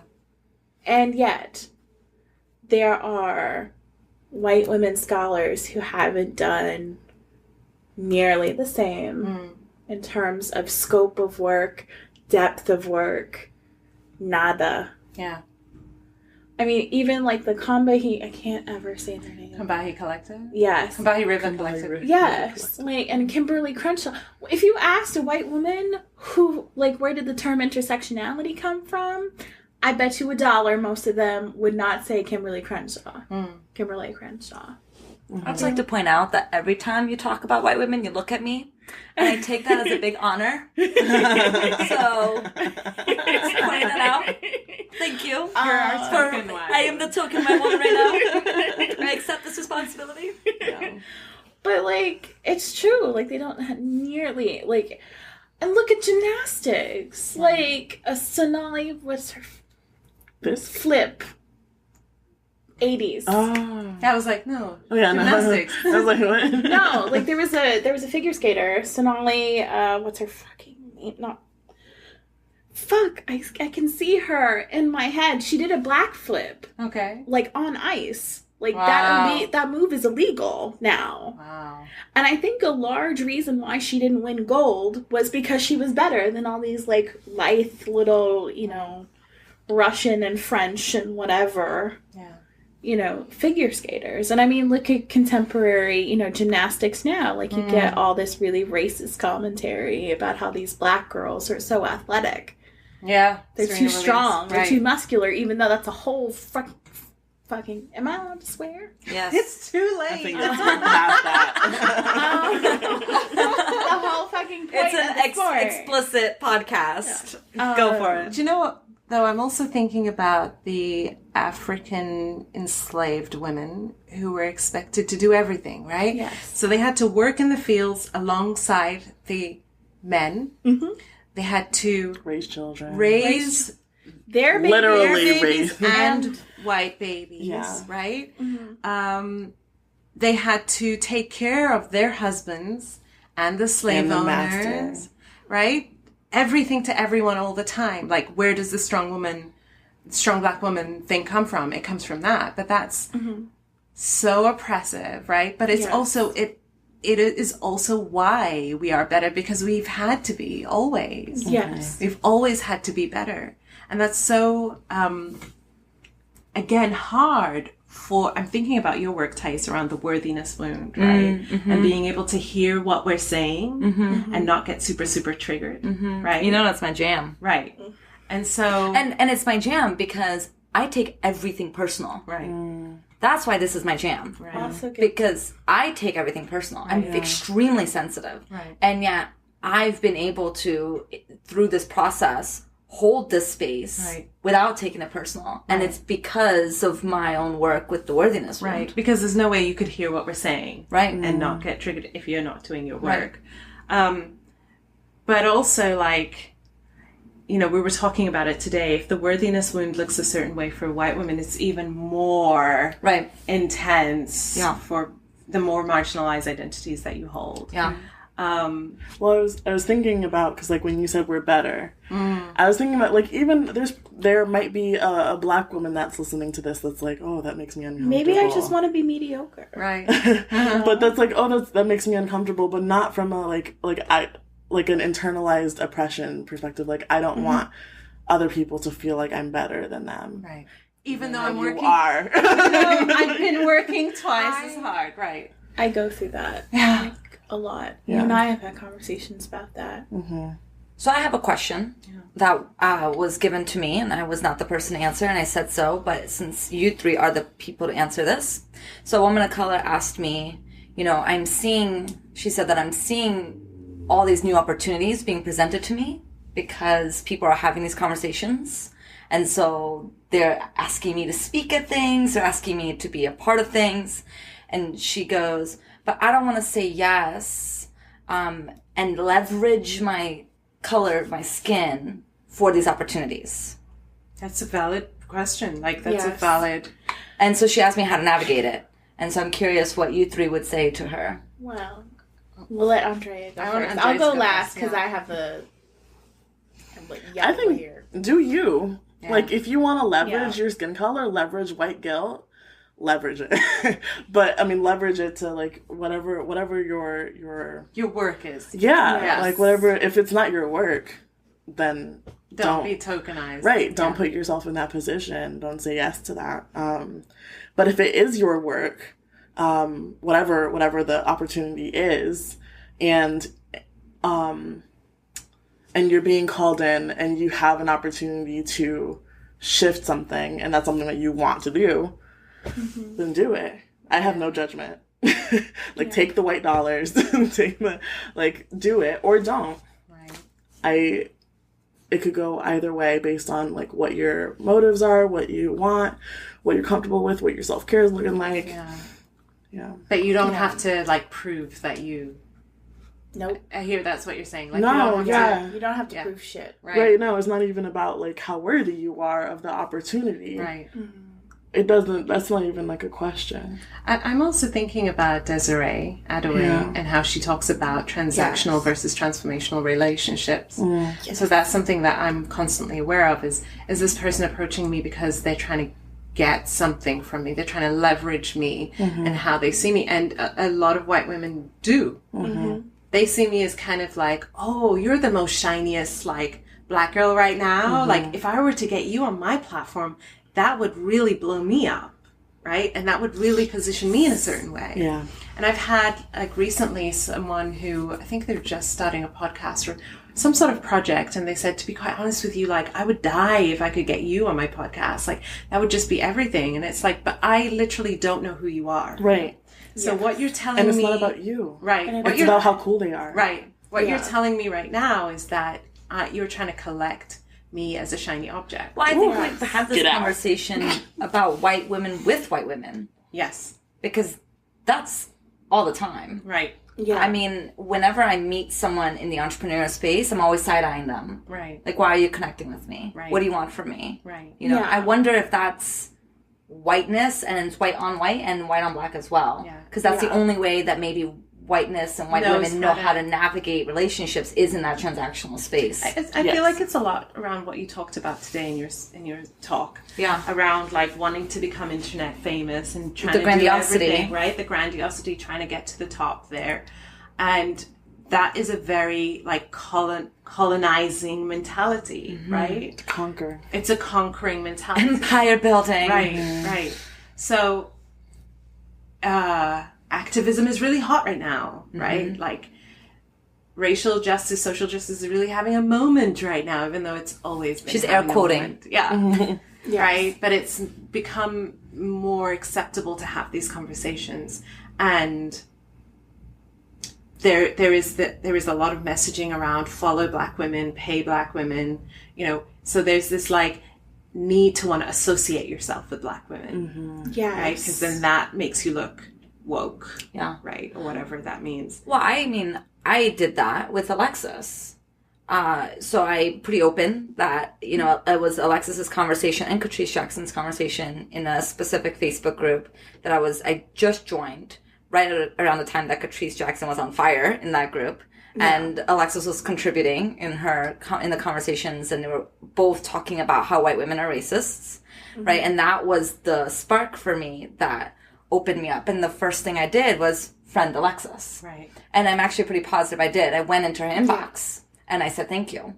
Yeah. And now looking back, I can see how in many ways the intention was genuine and pure and good, because it always is, right? But at the same time, I can also hold the truth that there was a part of me that wanted her to approve of me, to see me. I wanted her to validate me. I wanted her, I wanted the association of her, to be like, I'm cool enough. That piece is really as well, because, a friend of mine says, Black people always make everything cool. Like, that's just true, right? Yes. We do. And yet we don't get the benefit of that, right? Yeah. So you want to associate with us, but you don't want to uplift us, right? You want to take and then uplift yourselves. And that was the first time that I witnessed boundaries. Yeah. Because Alexis didn't engage back.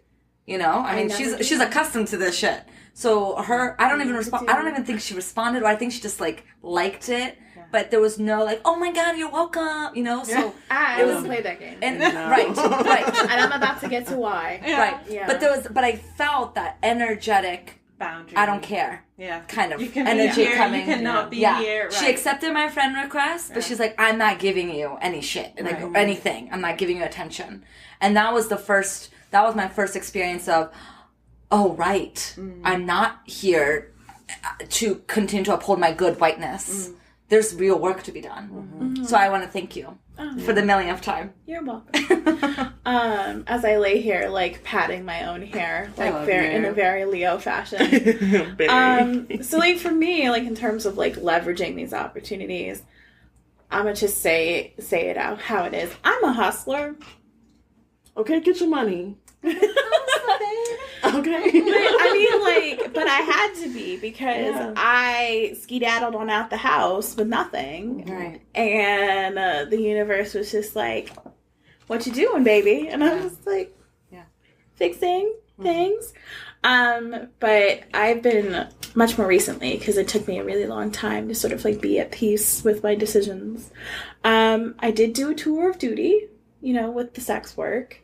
And as I wrote in a post the other day, white men with money are some of the most, and I say this with love in my heart, I really do, some of the most pathetic creatures I have ever seen in my entire life. And a disgusting way. They are very pitiful. And with love, though. Yes, I say that with love. So much. It's just seeing them. Literally seeing them for who they are. I had this experience for several years of sort of having to navigate this space. So for me, my above and beyond commitment is to Black children. And with the experience of this fellowship, I had Black women say to me, how do you know this won't be co-opted? And it's just just because you don't know me, doesn't mean that my commitments aren't what they are. I'll burn this bridge down with me on it. Yeah. It has my name on it, but I'll burn it the fuck down. So when I look at those opportunities, the Gary Vaynerchuk situation, right. I had somebody who got up in their feelings about, me accepting this dinner. Oh, you're censoring whiteness. No, I'd be an idiot to say idiot is ableist. I apologize. But I'd be foolish to say no. This man literally has millions of followers. I know I'm not going to get through to Gary. If I do, wow, okay. But, he has millions of followers. Right, the impact that could have. It's the impact. Right. I always look at the impact. And the potential of that impact. And if you think you're playing me and tokenizing me, even better. because you're not going to see me maneuvering around you to get what I need to get done. So if that means that I have dinner with a man I can't stand on a day where I don't want to see him, I'm going to show up for Black children.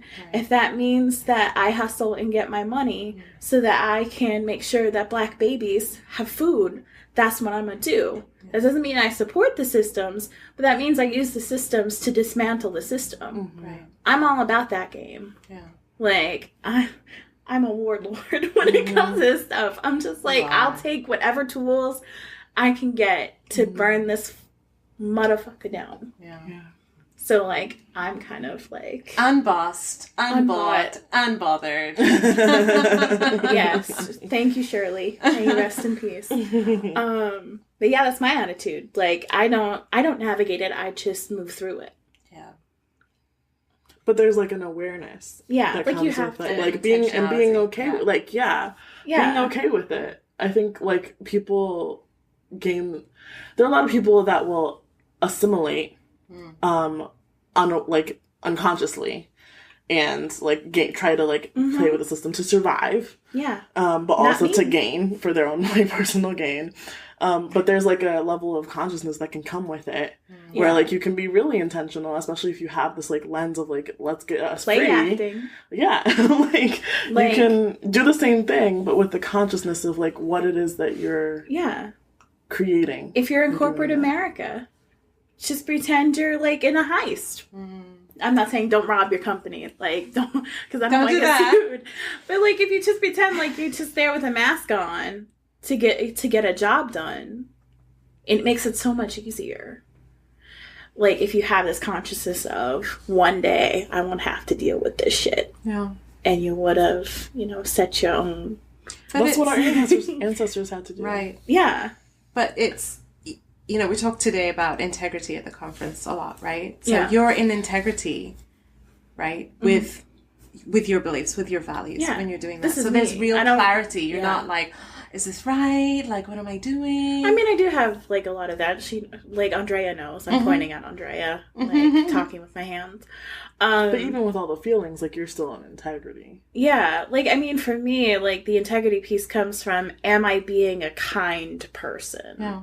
Because one of the things that, like, I've been percolating on for a long time is, like, there is a segment, like this, like one little chunk of like liberatory, like work, activist work that operates from, I don't want to say an antagonistic place, but like a separatist place. We'll just use that. And this is this sort of like deep pessimism. Like it's the whole thing. And I'm probably going to say something that offends somebody. I apologize in advance. I'm still working out my thoughts on this without being a victim-blaming nit. But the truth of the matter is, it's like we're all on this planet together. Unless we're all going to, like, kidnap Elon Musk, like, as a unit, like, as Black people, and force him to build, like, a rocket to take us to Mars, and we leave all of the white people here. to create actually, it would be better logistics if we just put the white people on the rocket and send them to Mars. True. There's less of them. Because there's less of them. We could take back our land. We could take back our land. Just put the white... Maybe Elon Musk is doing it to start. Now I can't be mean to Elon because he might be of use, a resource. Maybe it's okay if we send a capitalist to Mars. We just got to get him there before the planet they can destruct is that beyond. Tice is dying over here. So funny. I might have to because I see the visual. Like I see the visual and it's brilliant. Yeah. I might have to write Elon Musk a satirical love letter. Now, I think that has to happen for getting rid of the white people. Yeah. Like, dear Elon. Thank you for addressing the plague that has taken over and ravaged our planet. I finally have come to light to see why your solution is workable.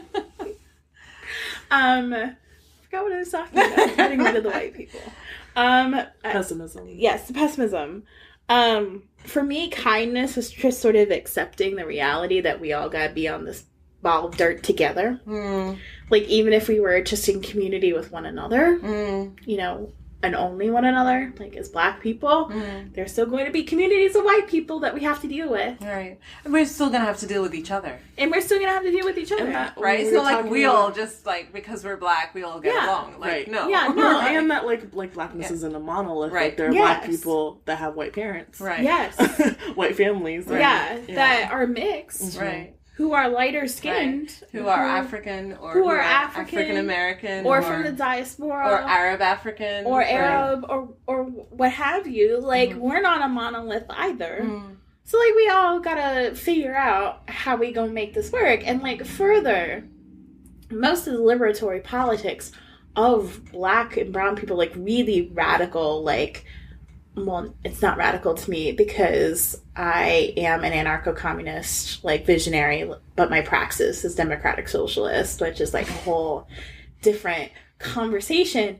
But, like, if we operate from the assumption of utopia, the benchmark of utopia, which would be, you know, like this Marxist vision, right? With our communities being self-governing and our resources being collectively and communally owned, like, that ain't gonna happen unless we get the entire world on board. Like, or we get most of the world on board. Like communist countries cannot exist autonomously. Like, the countries that we consider communist don't even consider themselves communist. Right. Like, they consider themselves to be in transition. They consider themselves to be socialist states, which is a whole different conversation. My point being... kindness. Yes, is that, like, I worry about being a kind person. And sometimes I get that confused with niceness. Where, like, it moves into this area of do these people think I'm nice? And as I've gotten older, and as I've sort of, like, lost all of my, like, inhibitions around being loud and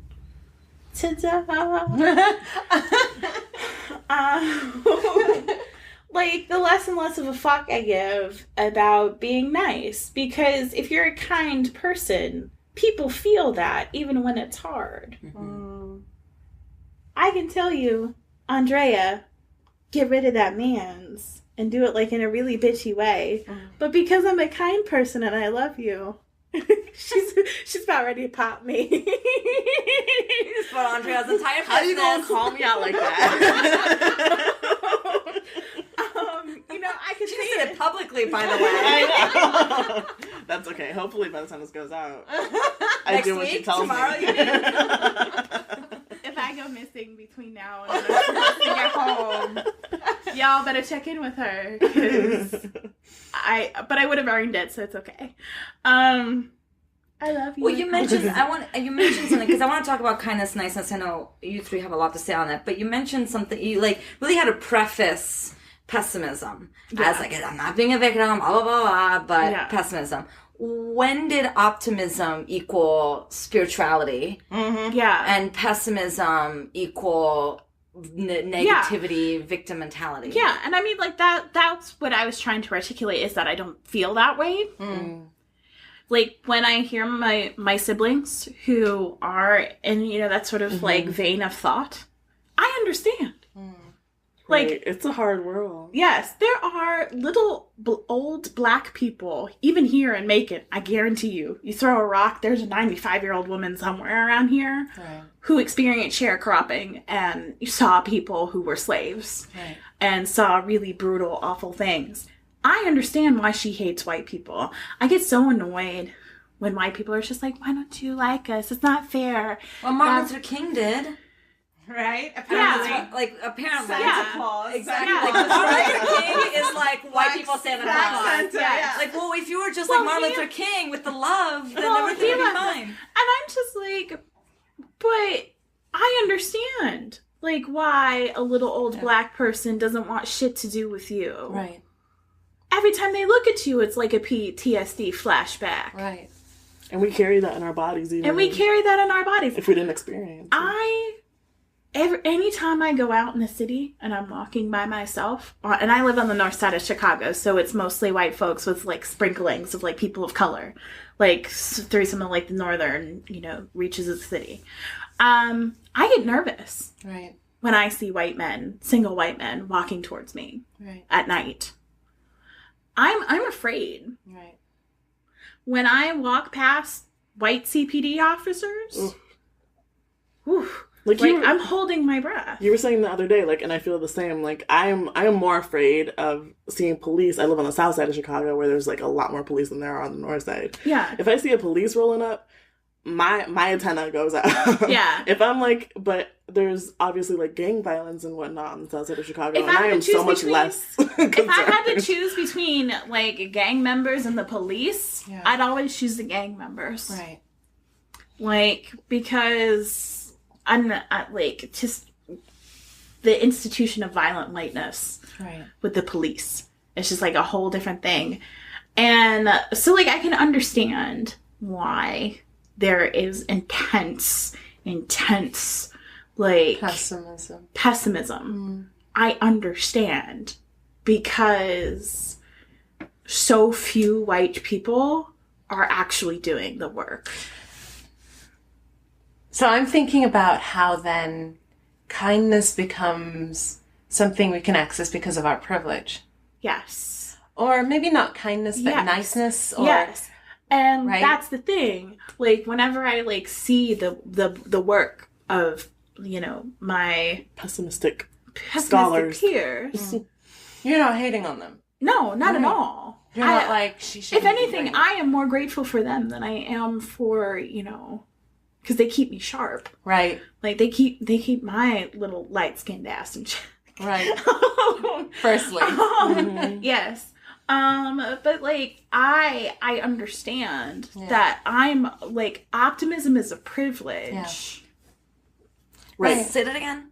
Optimism is a privilege. Yeah, that's it, right? I've been thinking about that a lot. How many times I've had, or when I've tried to have conversations with me or try to say something like, but I think things are really changing. Like, I really believe things are going to change. Oh my God, I hate that so much. And, you know, is that just me being naive? Yes. Or, yes, that is your privilege speaking. Just because you just woke up like a minute ago. Yeah. Crazy. There's like a there's like a script that is like cultural that isn't in it's like a writing, virus. But like I've heard other white people say like the exact thing. Same thing. Am I naive for thinking that it's getting better? Well, and like the other thing too is like I've had white people say to me, like, you're so optimistic and so positive about life despite everything. I'm just like, wow. Are you listening? Are you paying attention? Are you paying attention? Are you seeing me? Because, like, first of all, I'm moody as fuck. Mm-hmm. Second of all, like, it's not optimism. It's not positivity. It's faith. Yes. I have faith in myself, and I have faith in the communities that I have tapped myself into. And I have faith in God. Yeah, I have faith in God. I ain't got nothing to do with you and your foolishness. Like my faith is despite what you're doing. Yes, right? Exactly. Like, I have faith despite this. Yeah. And I feel like for me, like as a creative, like when I think about Afrofuturism, I don't see optimism or hope. I see faith. Like, I think Afrofuturism, even with its, you know, scientific dimensions, because faith and science, you know, like if you put those two words in a sentence, a white man's head explodes. But, like, which is ironic because science is also an ideological system, but anyway, again, different conversation, and I have so much to say. But, like, it's faith. Yeah. Like, it's faith that this infinite future is possible. Right. Like, and I think that's why Black Panther has torn up, like, so much. Because it was such... And, like, obviously, like, it's not perfect. There are plenty of critiques to be had about, you know, representation and all that. But god damn it, like... That was profane, but whatever. Like, Ryan Coogler, like, had to be a faithful man in something. He had to be faithful in, like, the heart of Blackness and Black ability to be infinite. You know, to produce that. You can't do something like Black Panther and not have some type of faith. Yeah. Like, in, like, the transcendence of, you know, humanity. Like, real humanity. Yeah. That's so true. Like, and in Kemet, which is ancient Egypt, one of the things that I keep going back to personally and professionally is this sort of saying and the sentiment that the ancestors are as numerous as the stars in the sky. And when you think about life that way, that infiniteness, like, I have faith in that infiniteness. There are incalculable realities spinning. Yeah. If God is mystery and God is change, there is always, like, I'm always moving my hands. It's also always possibility. Always possibility. And if you don't have access to understanding that you have ancestors. Yes. That you exist in a line of ancestors that come before you. And again, like, that awareness is privilege, which is part of the reason why I think they, like, were very firm about, like, not letting the slaves, like, learn how to read and write and, like, have access to books and to their culture. Like, one of the really insidious things about slavery is that they intentionally took people from these communities, disparate communities, who did not speak the same language. Right. Because they had their language. It's not that they couldn't read or write full stop. Oh, no. They could read and write in English and Latin and whatever, you know, European foolishness, right? I never thought about that before. But we weren't like... I've literally been taught. Yeah. Like, the African slaves. Yes. But the thing of it is... They had their language. Yes, and but what was even more insidious is that, like, slave owners intentionally, put them together thinking that they wouldn't be able to communicate. Right. So when they started to communicate through other means, through song, through dance, what are they called? The blankets, what are those? Yes, like through, like, the quilts. Quilts, yes. Yeah. Like, through their creative expression, through their spiritual expression. Like, they clamped down even further when they started communicating through patois. You know, Creoles, that they were, like, melding. Forming a language. Like, from their language. Like, when you look at African-American vernacular English, it is its own language. Yeah. I get so pissed when people are just like, oh, that's not, you know, proper English. Just like, first of all, there's no such thing as proper English. Right. So you can there's so many dialects Lily of White, English. You know, pretentious butt on down. But when you look at it, like, there are words of, like, actual, like, full-formed languages. Like, embedded into this. A lot of the things, like, the places in the South, like, of course there are indigenous names and native names, but some of them come from this language, like this lingua franca that was, like, sort of stewing. And white people and slave owners intentionally did everything they could to, like, clamp off that communication, to clamp off the possibilities. Because if you can sing and you can dance and you can come together like that, suddenly you realize that these motherfuckers up in the house are fragile. Powerful. Right. Yeah, like, they're fragile. And I'm, like, fast forwarding to now and the way white people get triggered when we have people of color only spaces.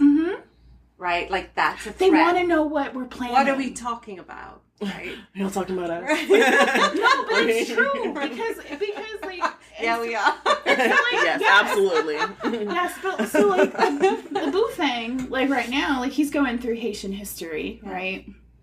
And the thing about Haiti is that the slaves, like, in order to coordinate their rebellion, they did it behind, like, they did it, like, under the nose and also, like, right in front of their faces. Through, like, the drum beats, like, they would send messages, like, secret messages through the drum beats. Right. They did that in New Orleans. Right. Like, they would send secret messages through the drum beats, through dances, through how they wore their hair. I'm pretty sure I read somewhere that women in New Orleans, like, would wear their hair, like, in certain ways, or, like, would tie their hair in certain ways in order to communicate certain messages. Like, with the quilts. Right. The quilts had different messages and, like, maps on them. Right. So, like, there's this sort of, like, white cultural consciousness of, if we're not monitoring them at all times, they're going to plot her death and revenge, because that's what happened with in Haiti. Right. Like, they got together in secret. Right. They summoned, according to legend, they summoned their old gods, and they were just like, so, those folks, can you get rid of them? Yeah. Thank you. And then they massacred everybody on the entire island. Right. Without mercy. the entire, every white person who could make it to a boat. Right. Like, bye-bye. Right. And that happened in multiple slave rebellions, too. Yeah. Like, it kept happening. Right. So, like, so you gotta clamp off the possibility, because as soon as they can see the possibility, right, that's when they look at you and go, you're fragile. Right. So going back to something like Urban Priestess Summit or something, like, imagine if they had majority women of color or Black people in that summit, right? Like, what would that do to their consciousness, right? That would be like, no, we can't do that, because we deserve these spaces. We need to take up these spaces. And so it is intentional that we are not visible. It is intentional that we are not seen in mass numbers. There's always just tokens. You're always seeing Alexis. You're always seeing me. You're always seeing Andrea. The same people over and over and over again, even though we're not the only Black women in the world, right? So that is just something that I'm always cognizant of. Yeah. Yeah. I think that's why they lost their shit when we elected Obama. Right. Because that was like the top of the hill. You were going to say something. Well, unfortunately, we've been talking for a while. 11 million hours. 2 hours. Oh, wow. Holy. Wow. And while I would love to keep we're this just party, like, we have more. There's so much more. It breaks my heart when I have to be the bearer of bad news here. How about final thoughts? We have too many thoughts. I was about to say, don't start us down another rabbit hole. I'm thinking about, like, Layla, you said earlier today that everybody has enough space. Everybody has, there's enough space in the world for everyone. Right. That is true abundance. Right. Yeah, and but there are ways in which, because of what we have been socialized into, where we... like, under... or over. Yeah, we either like make ourselves smaller or we make ourselves too big. Right. And take over other people's space or don't take up the space that's there for us. Right. And we're like doing that constantly all the time in different ways. It's like there are in certain moments like my Blackness, I might be making myself smaller, but I'm also able-bodied, so I'm making myself bigger and taking up space that disabled folks may not be able to take up because I'm taking it up. Right. And so I think I'm thinking about that and how we each have enough space. And I think being aware of that space that we have. And how we're occupying it. Right. And what we're doing with it can create some magic. And it can create the opposite of magic. Yes. Yeah. I love that. Yeah. I just want to say thank you to Alexis for like bringing Octavia to the day today. Because, you're welcome.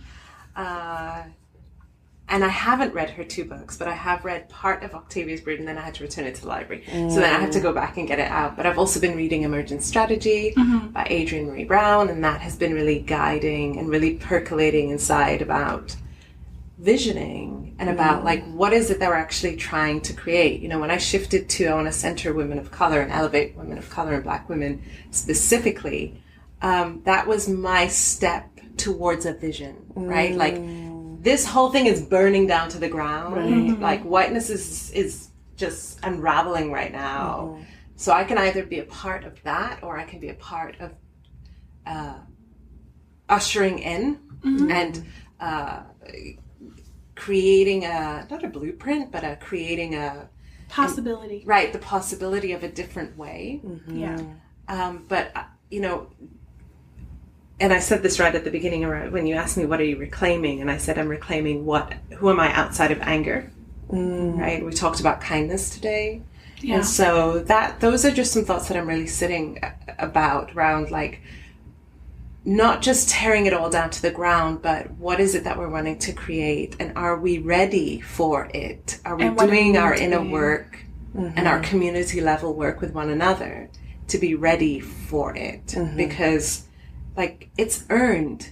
We don't deserve better, right? We're not just entitled to better. collectively humanity, right? Yeah, we created this. We have, we created this collectively. I mean, in different ways, at different levels. But like you've said, like race isn't the only place where there are issues, right? There's capitalism, there's ableism, there's classism, there's cis heteronormativity. There's all kinds of things going on. Yeah, so many layers. Right. So we have to earn it. We have to become worthy of it through the work that we do. Yeah.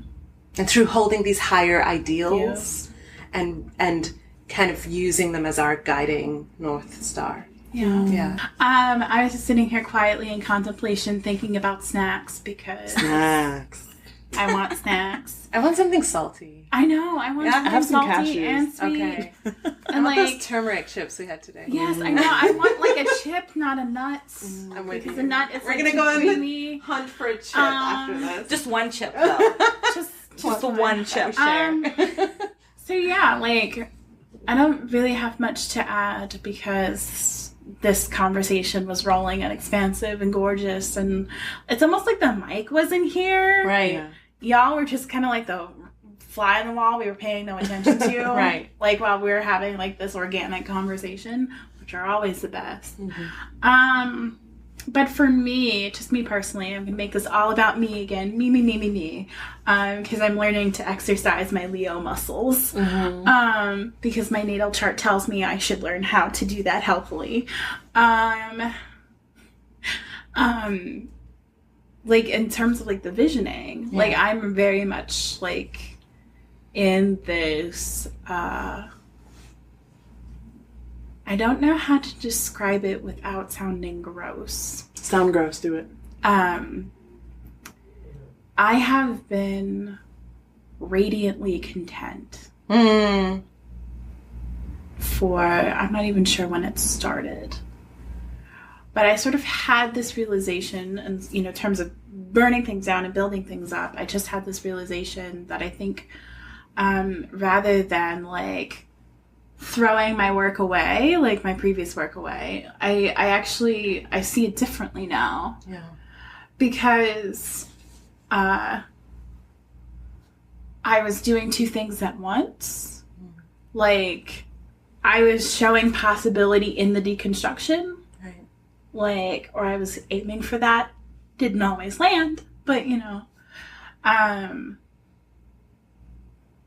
but going back to like the radiant like contentedness, I'm sort of in a place of, I feel like I'm living there already, like whatever this like future place is, like in a really like disembodied, like deep down alien kind of way. Like I know we're like I No, rationally you're saying know. you're saying not in a bypassing way. Yeah, not in a bypassing way. Living into it. Yes, I'm like yes. And maybe it's because like I've been doing like weird experiments like with my relationship with time, so maybe like my perception of reality got a little like put off center there.